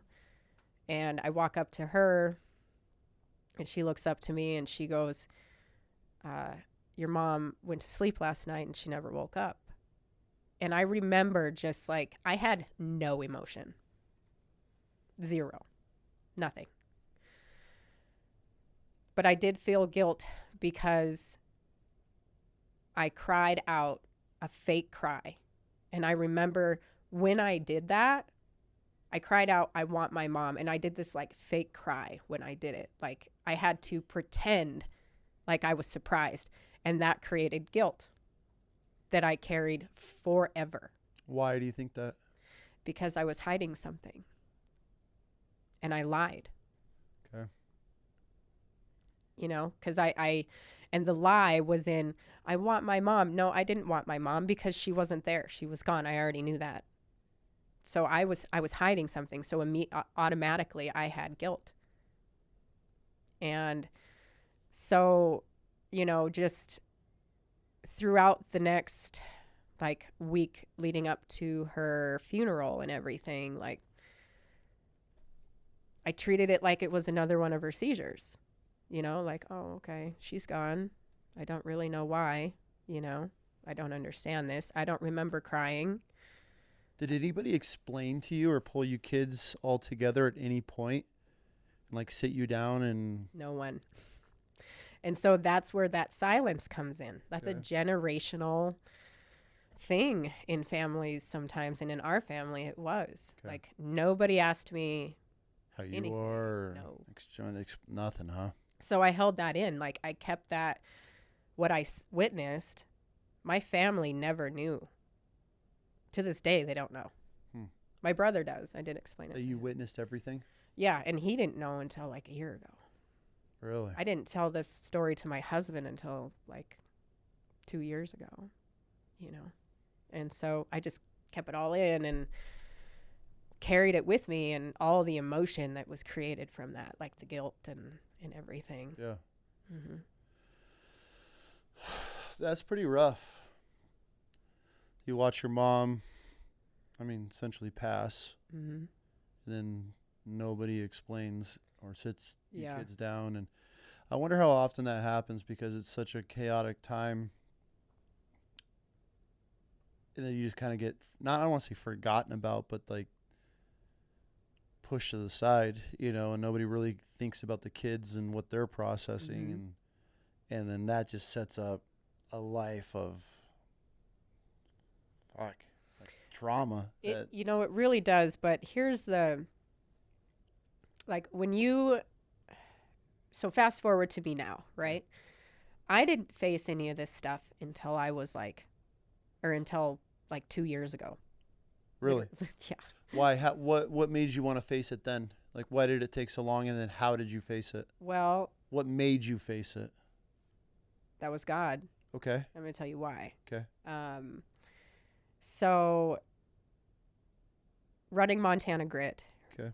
right? I'm trying to help these women get through their stuff. And God told me, you cannot help these women transition if you don't transition yourself. Okay.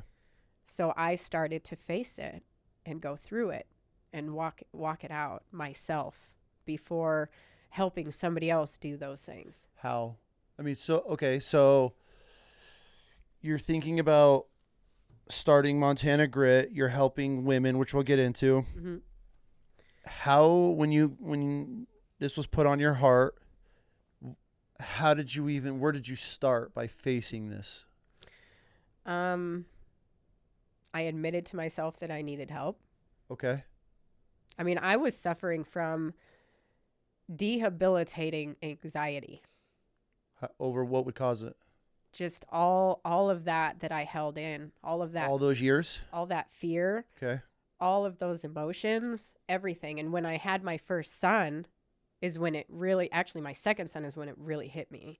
my first son kicked it off because now I was in reality. Now I'm accountable. Mm-hmm.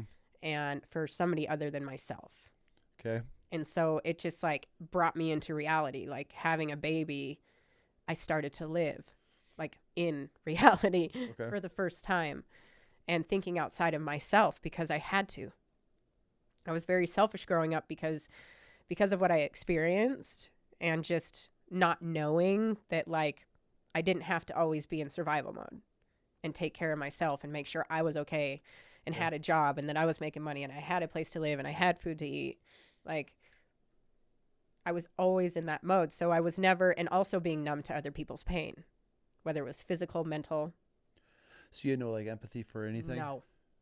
Checked out. Okay. I still had my heart though, but on my terms. For sure. You know, and now we were on God's terms. Absolutely. So I got help through a coach.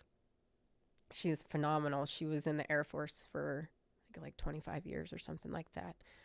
And she took me to those places, you know, and, you know, brought out my limiting beliefs and just what I was believing about myself. And I figured out why through journaling, through my sessions with her. And like I really dove into it because I did not want to feel what I was feeling anymore. Like sitting here with you right now, I'm like, I feel peace. Okay. But back then, I'd have been like this, you know? Like how did you see, I mean, to try to have a marriage and a relationship with somebody and you're so closed off like that, I mean, that had to have been tough. Oh, yeah. My husband is a saint because, I mean, I was like so numb. Okay. To love. Okay. Like I just didn't understand it. Mm-hmm. I didn't know how important it was because first of all, I'd never seen a marriage not fail. Okay. I'd never seen a marriage not have some sort of trauma or something involved with it.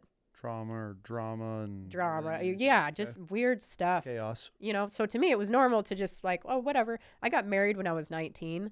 And when I went into that marriage, I was like, well, I can just get divorced. I don't really want to marry this guy. And this is your husband now? No. Oh, okay. Okay.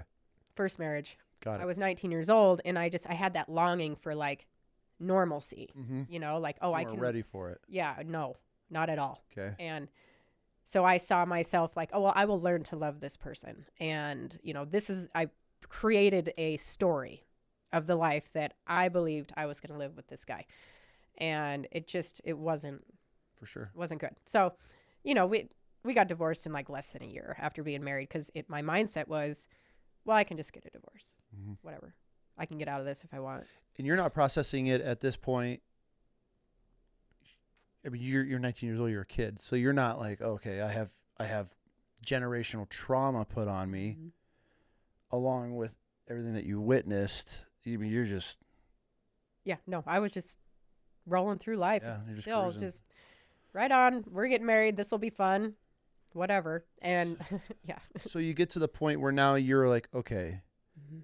I need to start facing this because like, what was the switch or what put you over the edge that you realize that you can't live with everything that you're carrying anymore? Was it affecting your marriage? I mean, obviously you said your kids are really opened up, but like, okay, yeah. Now were you, and I don't mean this in I don't know how to word it, but did you feel you just weren't putting the love into your children, or were you realizing you're missing like that passion for them? What was it that made it click where you're like, okay, this isn't right?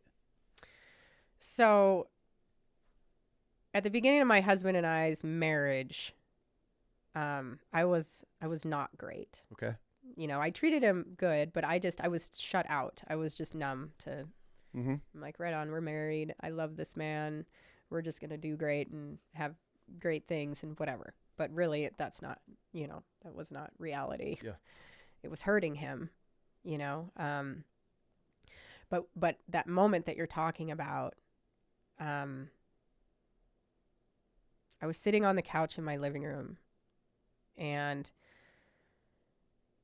I was feeling everything I was feeling, right? Like the pain in my trap muscles, my mouth would go numb, just sitting there thinking. I was all by myself, like trying to do Montana Grit stuff, trying to figure out my LLC. And like I could feel the pain from head to toe, like the jolts that would go from my stomach. It was like putting your finger in a light socket every like 5 seconds. And these jolts would go into my stomach and go down my legs. It was just like pain and just, ugh, you know? And I started like and prior to that, I would see a gun to my head, but I was never holding it. And I wasn't suicidal. I wasn't the type to even think like that. But that is where my mind went. But you're picturing it. I was. And that's a start. Yeah. Okay. And so I was sitting there on the couch and I'm like, man, this isn't normal. Mm-mm. You know? So that was a big laying down pride moment. Like I had to get out of my own way. Like I had to let go of my pride completely and admit to myself that I needed help, that I needed to do something, because I realized it wasn't normal. Like all those years when it really kicked off was after my second son was born. Okay. And every day for gosh, it was like 6 years, 5 years straight, I was always living in fear, afraid of everything, afraid to speak sometimes. Like I loved horses and I was never afraid of them. And all of a sudden I was afraid with my horses. I was afraid driving down the road. Like I was always picturing something bad happening. Mm-hmm. I was always afraid something bad was going to happen. And that's where the memories that manifested from my mother's death really started to surface, because you cannot numb that. No. Forever. Mm-mm. It builds. A little bit of dose of reality is going to open that door. Mm-hmm. And so, just sitting there, I just knew. And so, yeah, that's when I reached out to my coach and she took me, she walked me through it. And I just through journaling and going through the motions with her. What were some of the steps? Like what's she having you do? I mean, obviously you're journaling. What are you writing? Your feelings, your thoughts, what's going on that day, or is it just a journal of your life? So she would ask me questions. Okay. And we would find out, where the emotion came from in my answers. Okay. Let me think of an example there was a specific, there was one exercise that was actually, really, really hard, but it was very effective. She had me journal, like we did our session and she asked me, she's like, okay, I want you to journal, a time in your life where, you felt some sort of emotion of some sort. So when you're focusing on that emotion itself, mm-hmm. your brain is automatically going to take you to where it started. Okay. And where it began, or your earliest memory of it, of feeling that emotion, So I went to this one memory. We were in Butte. This was before my mother. It was when we first moved there, within like the first few months of being there. And it was before my mom started dating my stepdad. And of course she had another seizure. Well, this time it was different, right? So we were in an apartment. There was an upper level and a lower level. And my mom and my sister were upstairs and me and my brother were downstairs. And my mother had a seizure, but this time my sister called 911, which I thought was very weird. Okay. Because normally she would just have a seizure and we would just be like, right on, it's another seizure, And, but this time she called 911 and I remember being like annoyed. I'm like, why would she do that? And they're bringing my mom down the stairs and my mom's looking over at us and she's looking at my sister mainly. And she's like, where are they taking me? Where am I going? Where are they taking me? And she's just scared, like that scared child. she's like, Stephanie, where are they taking me? You know, and she's just so afraid. And like the paramedics are like walking her out, you know, to go to the hospital and stuff. So that's just an example. So I journaled that memory and I broke down, like she had me break down, you know, what I was thinking towards my sister and why did I feel annoyed by her saying that, you know, and like really getting into like, why did I feel that emotion? Why did I feel confused? Why did I feel annoyed? Why did I feel that way? And then finding the answer in that, like you really take a hold of what is in you because it's already there from childhood. It's already there. You know, your kids, they have those same emotions, that same guilt and shame and fear and confusion. It stays with them for their entire life. Unless it's talked about, unless you can do the work, you know, and like in the moment, like you're never going to be able to do it every time, you know, because they're human and you can't prevent all of that. No. But you can help them. Like with my kids, you know, like I try to read them, you know, and like talk to them and ask them like, hey, you're, you know, unusually picking on your brother right now. Why? And he did nothing. Like, why are you doing that? You know, like what's going on? And I'll get the answer. I'm like, oh, okay, well, let's squash this, you know, and then boom, moving on. And they're not holding that, whatever that grudge was that, or whatever, maybe not a grudge, but you know, whatever that reason was. It's like, okay, well, let's address this. Has nothing to do with your brother, you know? Yeah. So, yeah. So going through generational trauma that's been passed, then witnessing your mom's passing, bearing that your whole life, then to finding out how to cope with it, not cope, I hate the word cope, get through it. How to process it. Yeah, process. That's a good, yeah. So you're learning how to process all that while you're starting your organization, Montana Grit, to be able to help women that have gone through these types of things, correct? Yeah. Okay. How have you been able to use your life and your scenarios to transition to Montana Grit to be able to relate to these veterans and law enforcement women that have gone through very similar things, worse things in their own personal life and then obviously in their line of work? So, like I said before, I have been on the other side of the veteran and the first responder. Okay. Both of my brothers, two of the three brothers, my third brother is from my biological father. So, that's different. But so my two brothers that I grew up with, Hank and Brian, they're both combat veterans in Iraq.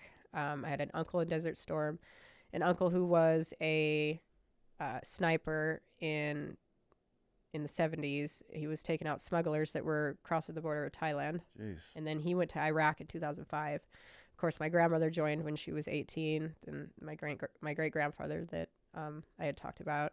My mother's dad, my grandpa Gordon. Him and my grandmother had met at one of the bases. He was a survival instructor for the Air Force. My other grandpa was an MP, and then he was also the sheriff in my hometown. And my grandmother was the 911 dispatcher when I was growing up. Got it.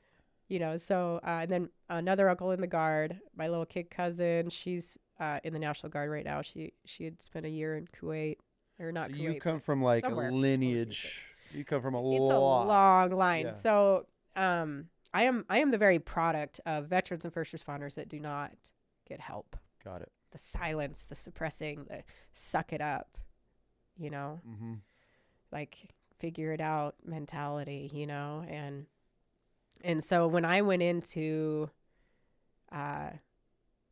Montana Grit, I did not know what I was in for yet. Okay. And so to go to your question that you asked me, I can relate in that way of being on the other side of that, like being the child in the situation, you know, like watching those first responders handle my mother, you know, like they did. Like I will never forget that. Yeah. And it is a proven study that first responders have a higher level of empathy than most of the general population of people, which is why they do what they do. They literally, in their heart, care about every stranger, and they genuinely want to help. Like, it's you in have them. to in that profession. Yeah, but they want to. Yep. You know, that's why they do it, which is pretty freaking amazing. Absolutely. You know, so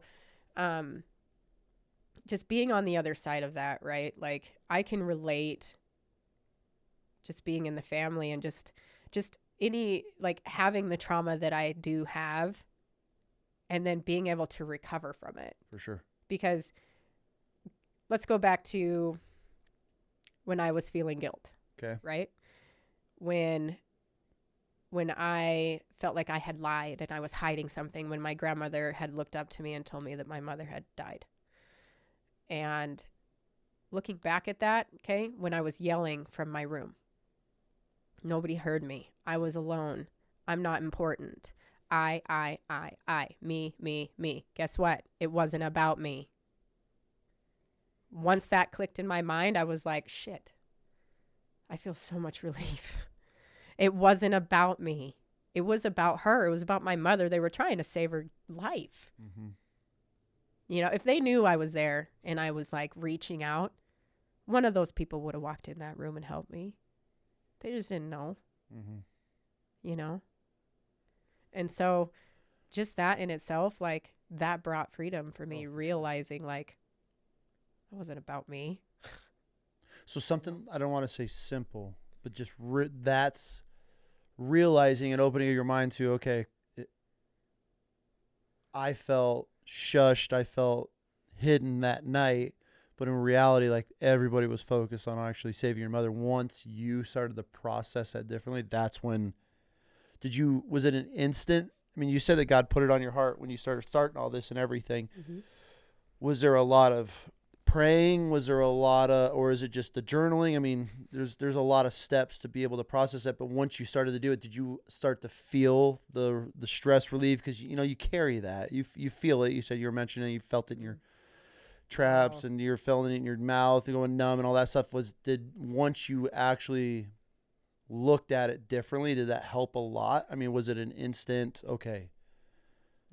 No, took a while? Yeah, it was very painful. Really? Mm-hmm. How so? Facing every individual emotion. Okay. Intentionally. Okay. Which is tough.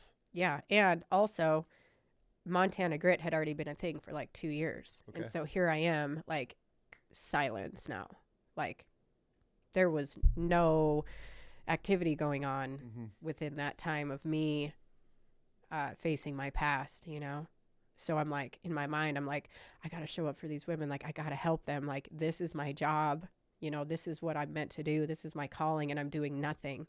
So, like, focusing on myself and trying to help myself, I had guilt. It was really hard.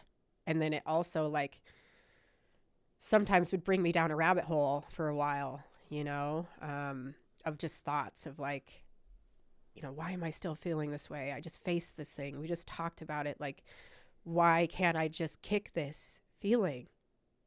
And sometimes you just have to stay in it until you realize that simple little thing. Like, it wasn't about me. That in itself, that simple little thing just brought me so much freedom. And so, like, you're not always going to see that off the bat. You know, it's a process that you have to take. Like, working with my coach, it was basically like working with a therapist. Yeah. Just different, you know? And that's why it's good for people to find a good therapist, you know, that can help them through this, or a coach, or whatever direction they need to go. But when you do it with intent and you do it believing that you're going to be okay, then you will. And the whole time I was doing it, I did it with the belief, though, that I was not going to feel this way anymore.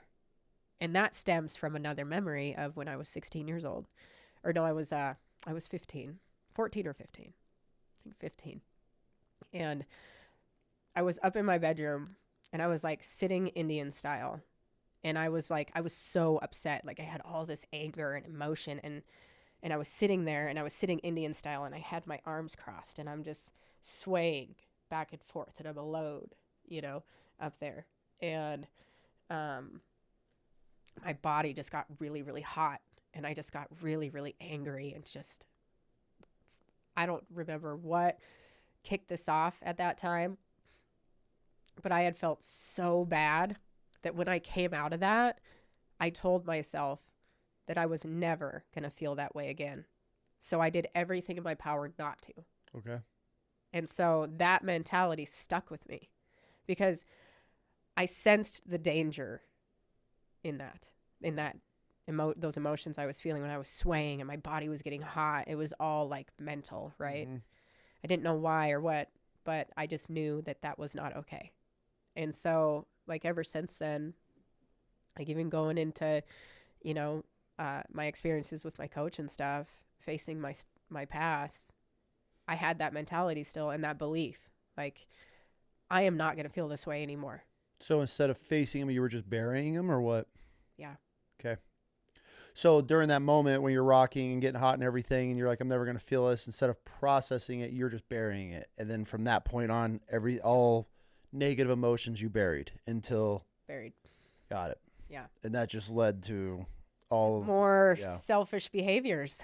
Okay. Like people would get hurt and I would just push it aside and be like, oh, I don't know how to help you. Yeah. And, like with my mom, nobody hearing me again, that belief that I created that I didn't matter, mm-hmm. that me caring about what's going on with you does not matter. I can't help you because you don't want me to. Mm-hmm. And that stems from, trying to scream out and nobody address, and it was just that stupid belief. Like it. Well, also at the same time, like you didn't have, your mother wasn't there. You're raised with a grandma.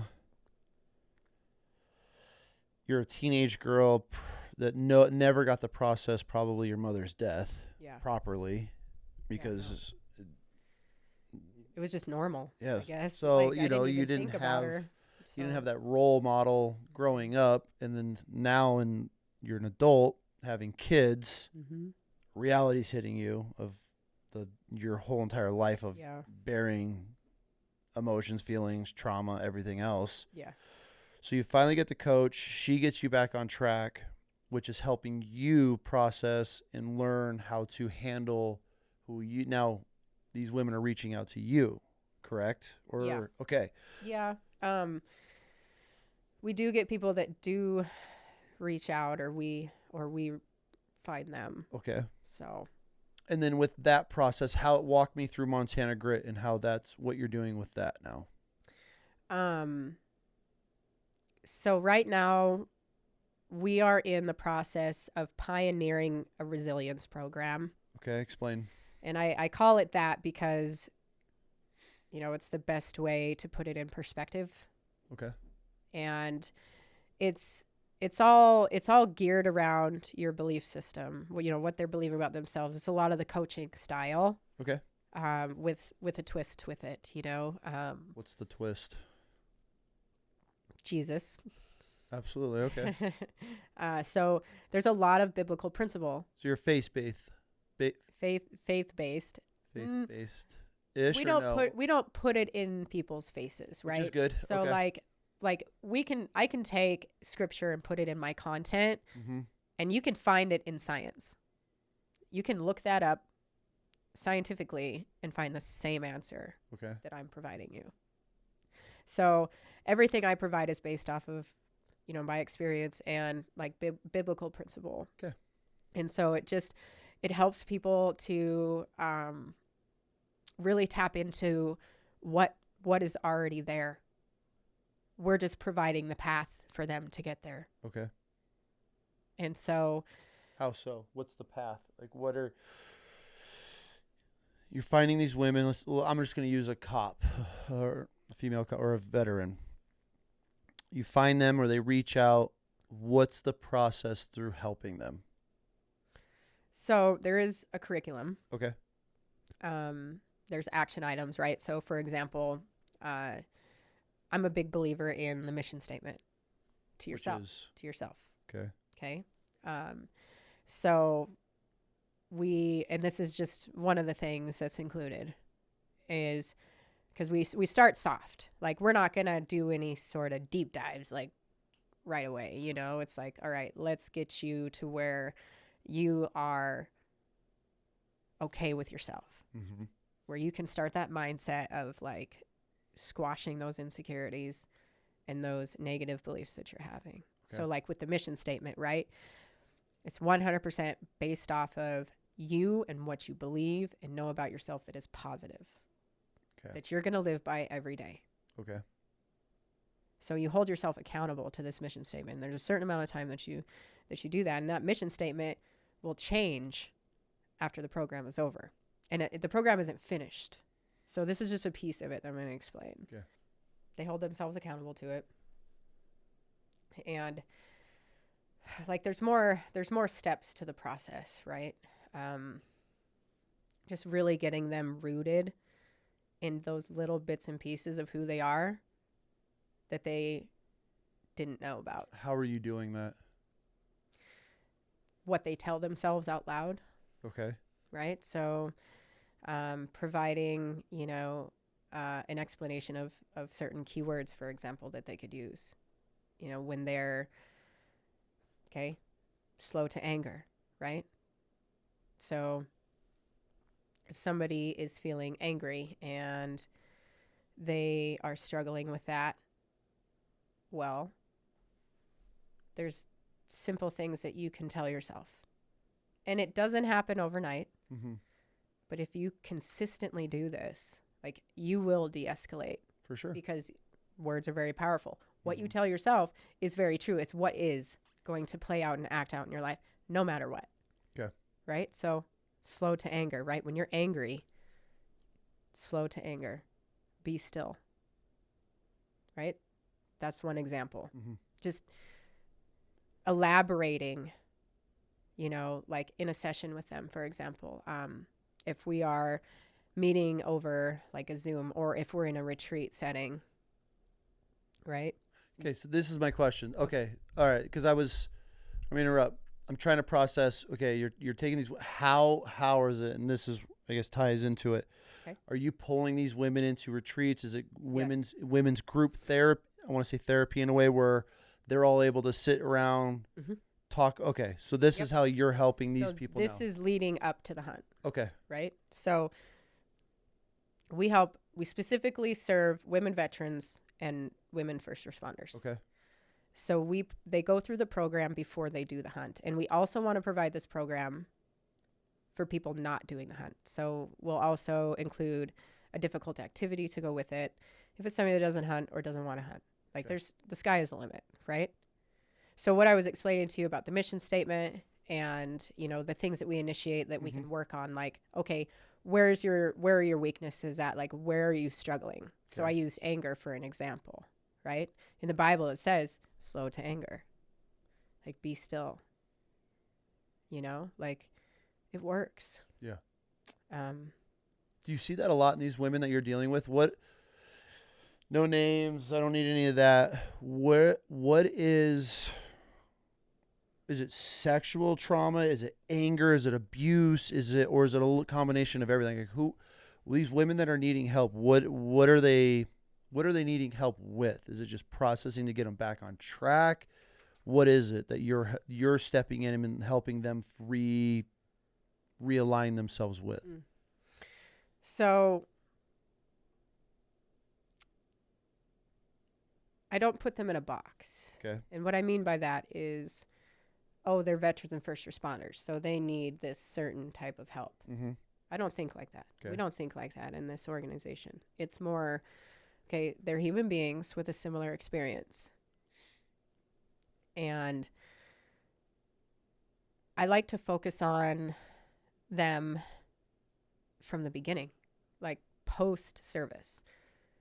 How they dealt with things before they served speaks volumes to how they're dealing with their service. Okay. With post-serving or currently serving.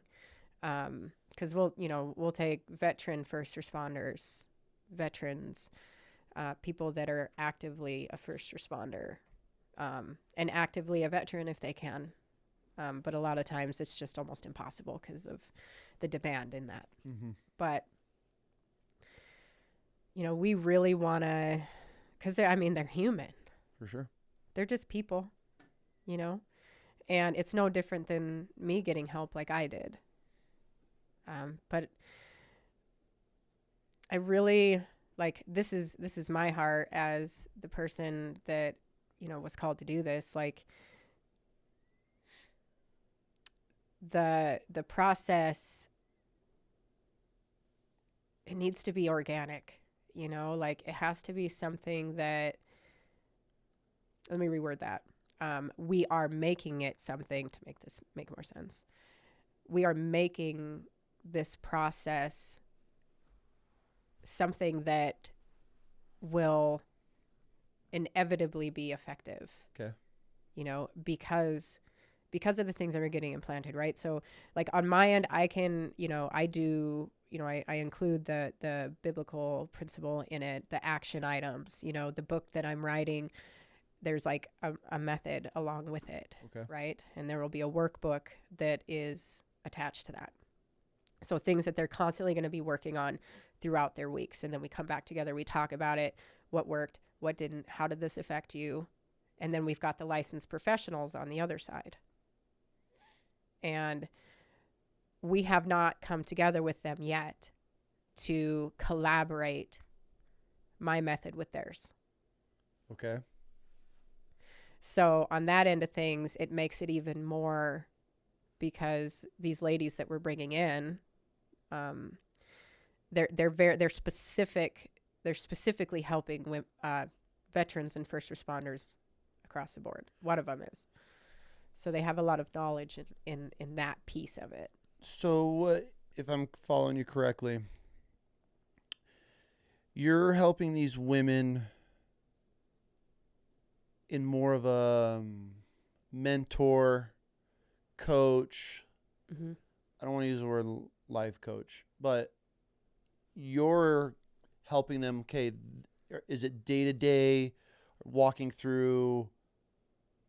Because obviously you're not doing the counseling part. You just said you have people that are focusing strictly on that. So your role with Montana Grit and everything is just helping people face their problems, realize what problems are. Are you helping them get their life on track? Are you helping them with their fitness, with their mental health, physical health? Is it a combination of a little bit of everything? Yes, because they need, you have to be in shape. For sure. To do these hunts.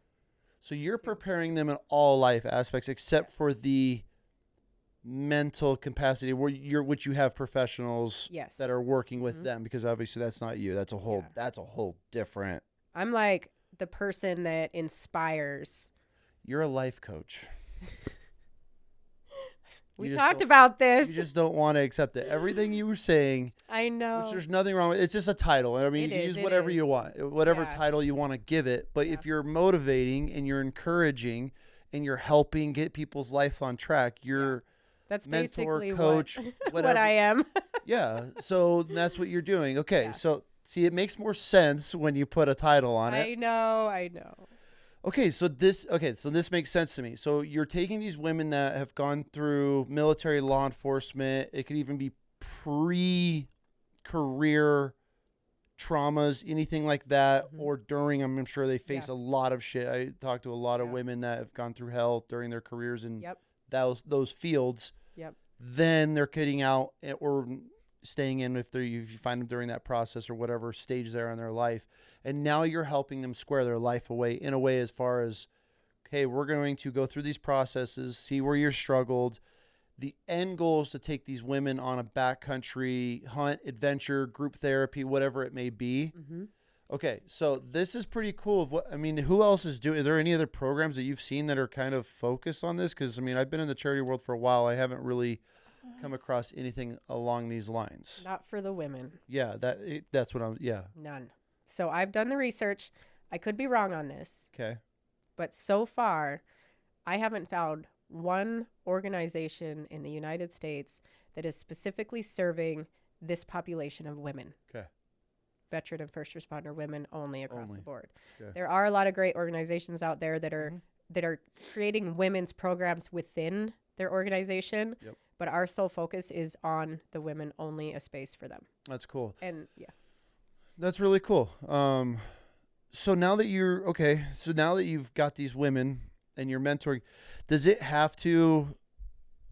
the hunt the main goal, or why the hunt at the end? Why not a retreat and then they're going powwow? And I use the word powwow not lightly, but you know, we use it all the time with us. We're gonna get a bunch of dudes and go fucking powwow. But why the hunt? What is so significant about taking these women, sending them into the backcountry to do something along these lines? Why do you feel like that's so important? Oh man, I mean, because it's important to me. Okay. You know, when I'm hunting, it's like a part of my heartbeat. You know. Okay. I hunt on my own a lot. My husband and I don't hunt together because I like my spot and he likes his spot. Okay. You know, and we both have agreed like that we just like being alone when we're out there. Mm-hmm. You know, and he also walks too fast and he's too loud. Yeah, 6'4". He's got a stride on him. I'm just saying, okay? No, he's fine. But man, like what it does to you, you know, like an elk, like they're like a ghost, you know, and just when you get to see them, it's just real special, you know, and to give somebody else the opportunity to feel that part of my heartbeat, you know, and to try at something like that because it's so difficult. Like, because these hunts are not like easy. For sure. Like this hunt we have coming up, we've got 2 gals going into the Bob Marshall Wilderness of Montana. It's 24 miles in, one way on a horse, and big boy country. it is a steep, I mean, it's grizzly bears, like it's a thing. So, man, just that experience alone, like, especially being on the horses like that. It's life-changing. I mean, and just the survival, like, because you're surviving when you're doing this. And I wanted to give them something challenging, too, that's going to test them. Like, test your boundaries and your, your capabilities. And so when they go through the program, right, they go through the resiliency program, and then they get to take everything that they learned, that new mindset that they develop, you know, that new control. Because like the point of the resilience program is so that they can stay in control over negative emotions and reactions. And so they get to take that into this hunt, and instead of reacting out of their fear in the way that they used to, now they get to process it. Okay, why am I afraid? Why am I feeling this emotion? What's happening right now that is making me this way? Yeah. Being able to apply like, okay, again, like calm down. Okay, let's look around. What is the problem? And being able to help themselves without anybody there as like a crutch, you know? Like, so when they do the hunt, like they do that independently. So we get them, you know, training, you know, with their guns. Yeah. We provide the guns if they don't have one, the gear, everything. Like we get them set up, the head to toe, you know. So we provide all of that. And because we want them to, not cheap. No. And we want them to go into this hunt with confidence. Okay. So you're prepping them from mentally, ground zero, physically, all of it. That's a lot. That's pretty awesome. Yeah. Okay, so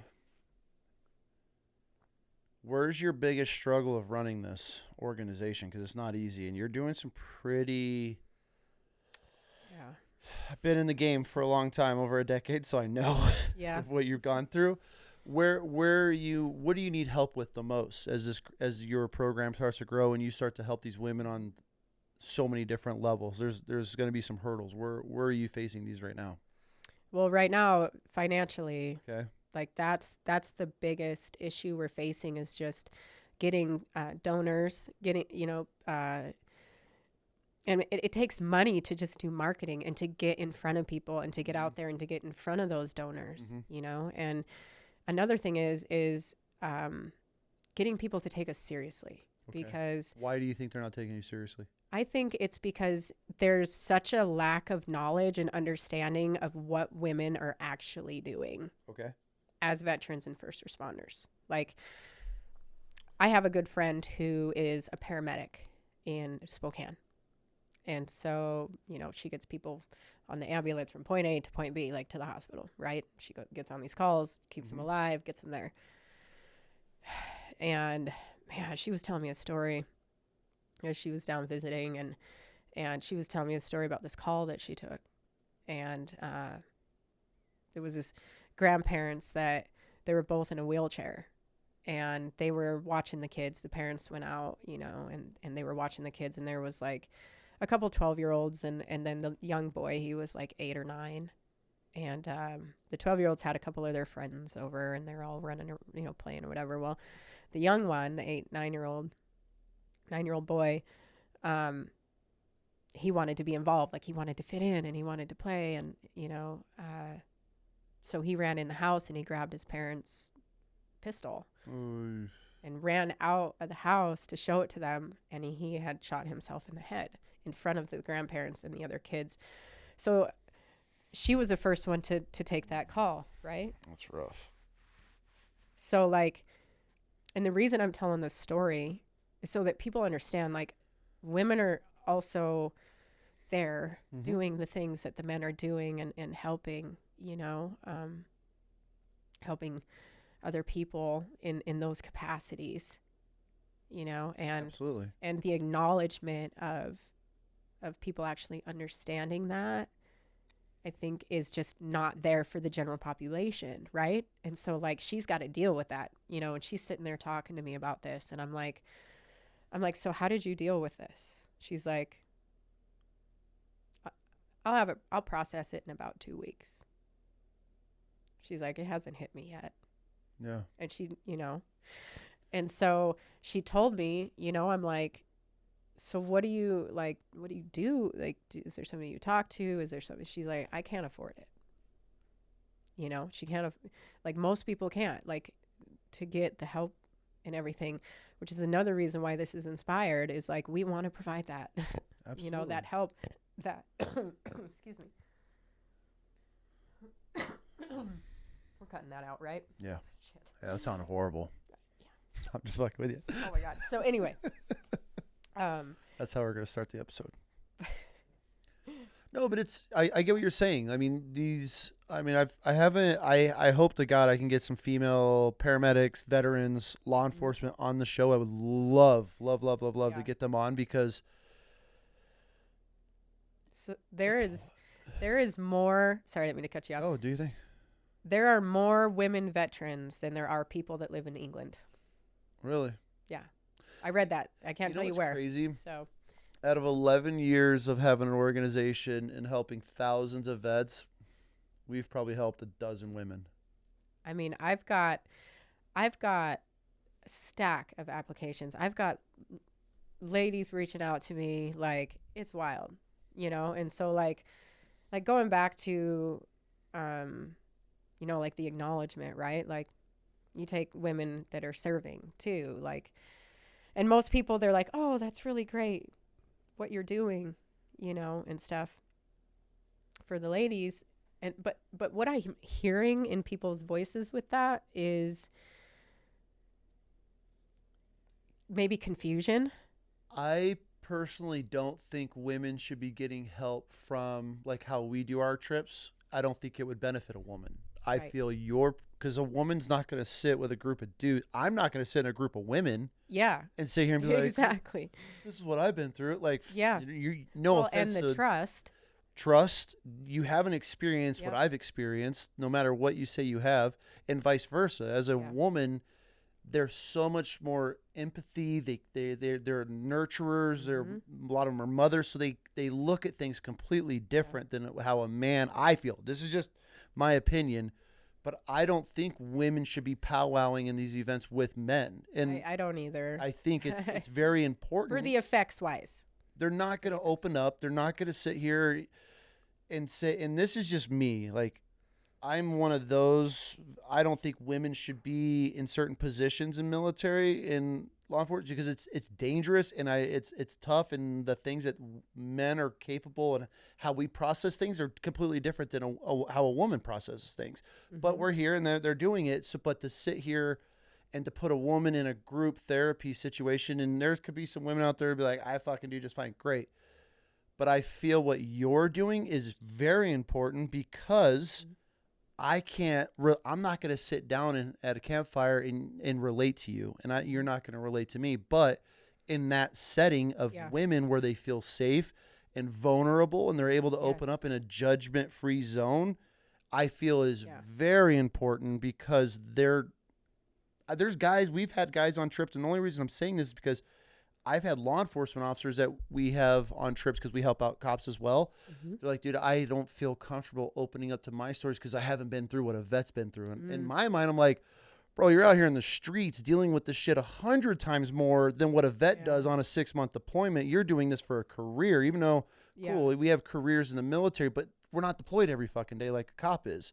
Yeah. So, I've had guys voice this to me like, oh man, like, I don't know if I'm comfortable sitting with a bunch of dudes that haven't been through what I've been through. And so that to me registers like, okay, I'm not going to invite a woman to sit in this group therapy or to go on this trip with a bunch of guys, even though we've had women come on and we're like, hey, there's only gonna be one or two of you women on this trip. And they're cool. As long as they're cool with it, cool. But it's not that environment where we're sitting Yeah. down and having them break through. Yeah. So I feel what you're doing is very crucial and important for the law enforcement, first responders, veteran side of things, because like, where do they go for this?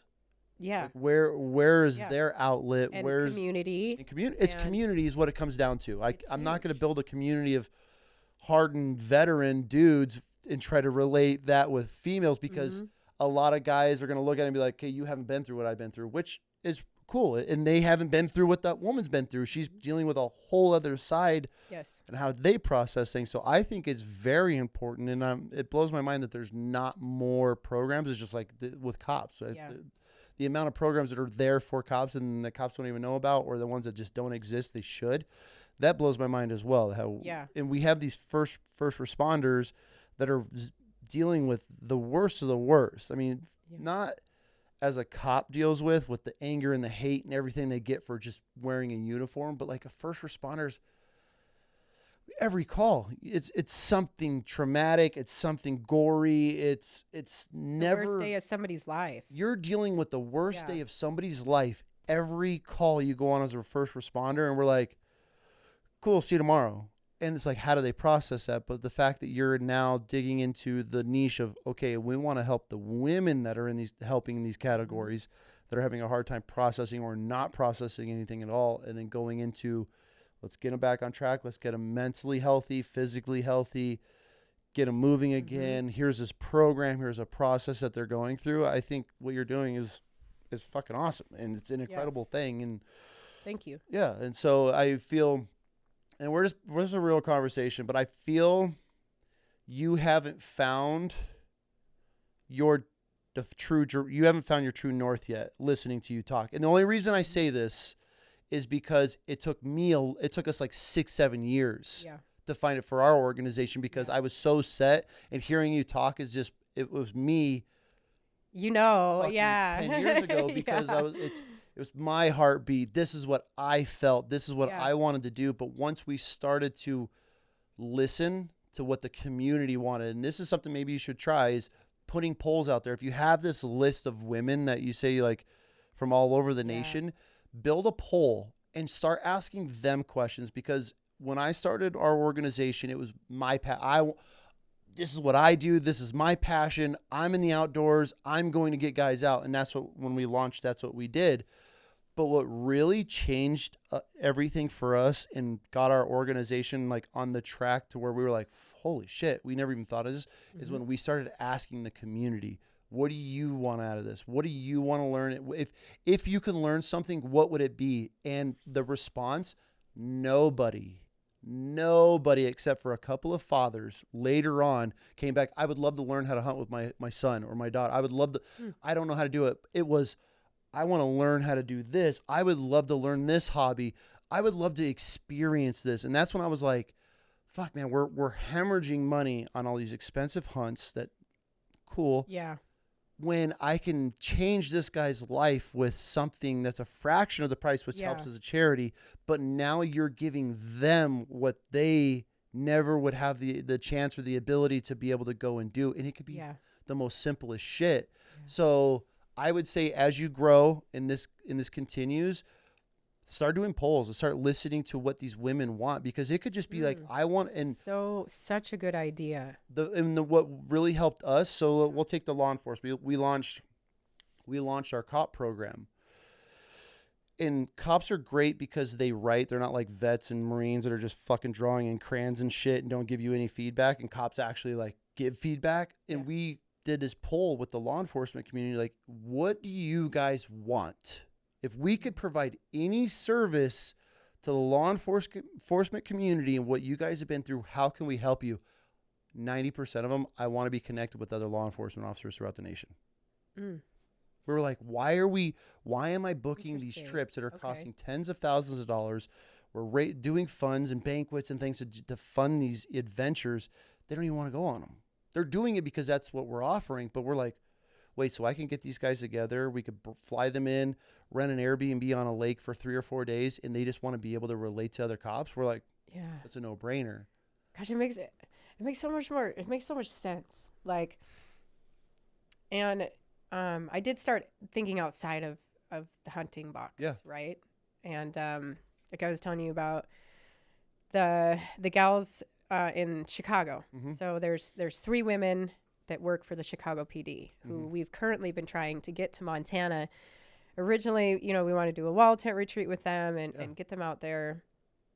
But now, just giving them the experience of just being in Montana, like totally get a VRBO, like, cause that's what our goal is right now is, if we can get the money raised to get a VRBO for them. Yeah. And they want to learn the long guns. So they're traditional hunting rifles. Do a hike one day, and then just take them out. Like, let's stop at the brewery. Let's go have dinner or make dinner. Like, whatever you guys want while you're here, let's do it the last day, And, I mean, these gals are like from the heart of Chicago. Like, they see some horrible shit, imagine, And one of the gals, she was actually, spent some time in Iraq first. She served in the military, and then when she came back, she joined the police department in Chicago. And so I've got to meet with these gals like over Zoom calls and stuff, because that's a huge thing with Montana Grit is the communication piece. And I know as we grow and get bigger, that's going to get more difficult to do, but I get to do it right now. For sure. I have the time, and there's not too many right now, to where I can reach them and build that relationship with them, because like, I really, really want them to know how much we care. Like, we see them. That at the end of the day is probably the biggest check in the box, is allowing these women to know that you truly care. Like, and that, in my heart, that comes from my grandmother. Okay. Because when she was dying, I remember looking at her in the hospital bed, and man, her whole life, she never felt seen. She didn't know how much I loved her because I didn't know how to tell her, and she didn't know how to tell me. Okay.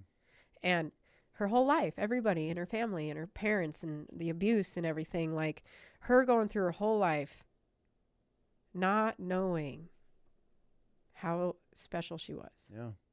How important she was, how much she mattered, the impact she made on me and all my friends. On everybody, You know, like yeah. she would take in kids all the time. Like my two brothers, my brother Hank, he's not really my brother. He just moved in with us when he was like 13. You know, and my grandma just took care of him. She didn't ask for anything from his dad. Yeah. You know, he had a hard life growing up, and so my grandma's like, you know, and we'd known him since we were like tiny. Yep. And he's my brother Hank. He's still in the military, you know. Yeah. He works for the National Guard. But I mean, just, you know, that impact that she had in like just bringing us another brother, you know, and building our family in that way, even, you know, because to this day, like he's one of my best friends in the whole world, you know. And so It's great like, that she was able to do that. yeah. And so just for women, and I think for everybody, honestly, like even if you're too tough to admit it, you want to be seen. 100%. Everybody wants to feel that they want to believe and know that somebody sees them, you know, and that's what we're here to do. Like my explanation might have been a little confusing with, you know, the resilience program and whatever, but really at the end of the day, we see you, but you need to see you. And that's what you're helping them with. Love your neighbor as you love yourself, as you love yourself. Because if you don't love yourself first, you cannot love somebody else. Yep. You will never see outside of your pain. Everything that you do will be like all the good things, all the potential, all the opportunities will be overshadowed by your pain, your guilt, your shame, your insecurity, if that is what your focus is, because that's what my focus was. That's why my body was in so much pain all the time from anxiety. Yeah. It's because all I was doing was focusing on my pain, on my fear. I didn't know what was in me.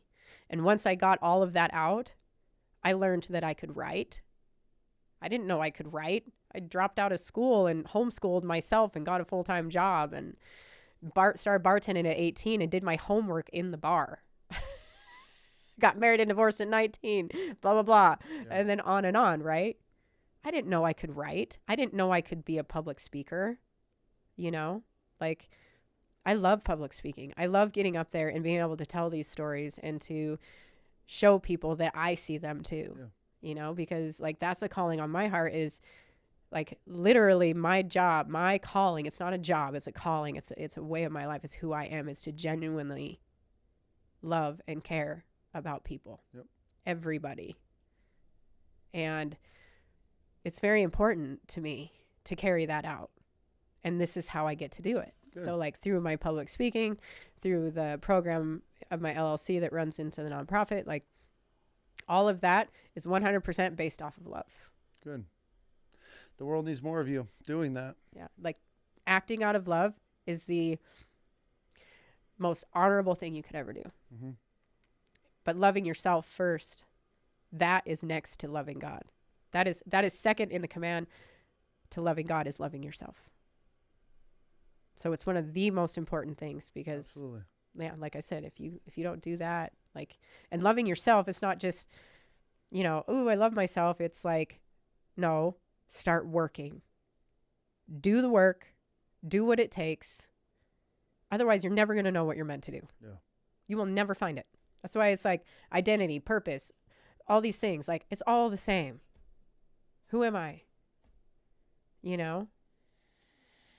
Well, I'm glad you're doing what you're doing to give back and to help these women get their lives on track, because there's not a lot. I don't know, but I don't think that there's too many, like you said, opportunities or programs for them to be able to do it. There's not, like when, you know, like being a female, I mean, it's been designed by females, you know, like this Montana grid. Yeah. And we, you know, to create that space, like, man, it's such an honor to do it. Good. And, but you know, it's really difficult to get it out there in front of people, you know, because it's like, nobody really understands the guts of it. Like, like what we're actually doing and what these women have actually done, you know, like, I mean, it blows my mind, these stories that these women tell me. I can imagine. You know, I went and I I went and spoke at a women veterans symposium in Montana, and I was speaking to ladies who were from ages like probably late 20s to like, you know, World War or Vietnam veterans. Yeah. You know, and like the older ladies, so like from like Vietnam and stuff, like they were interesting. Like it was cool to sit there because I sat and talked with them for a while before, you know, I got up there to speak and everything, and it was pretty cool. It was pretty wild back then, like the rules and how women were treated in the military and stuff. Wild. Like they had to get permission to like be pregnant back then, like to still work and be pregnant, like is, you know, because it was the mentality of like, okay, you're pregnant, you got to be home and be a mom now and be a housewife and whatever. Yep. But yeah, so it's very honorable, and I just hope that you know, that more people will do it. The more people will see, you know, see these gals, because I mean, there's so much more to it. And I can't even imagine. You have a wife, and sometimes you don't understand what she does, and sometimes she don't understand why she does what she does, right? Like, I'm the same, you know? It's like, I don't know why I'm saying that. I don't know. Why do I feel this way? I don't know, you know? Oh, God, I'm not the only one. Okay. So, like, no, you are not alone in that, because it's like... that needs to be a program where we get dudes to figure out why the fuck their wives are mad at them. Yeah, so now we can, like, bring these gals together and just figure it out, you know? Yeah, I'm really happy for you that you're doing this, and I hope it takes off, because there's a lot of women out there that need help, and just being connected with fellow women that have gone through these types of things and same struggles and battles and everything else that they're going through. Yeah.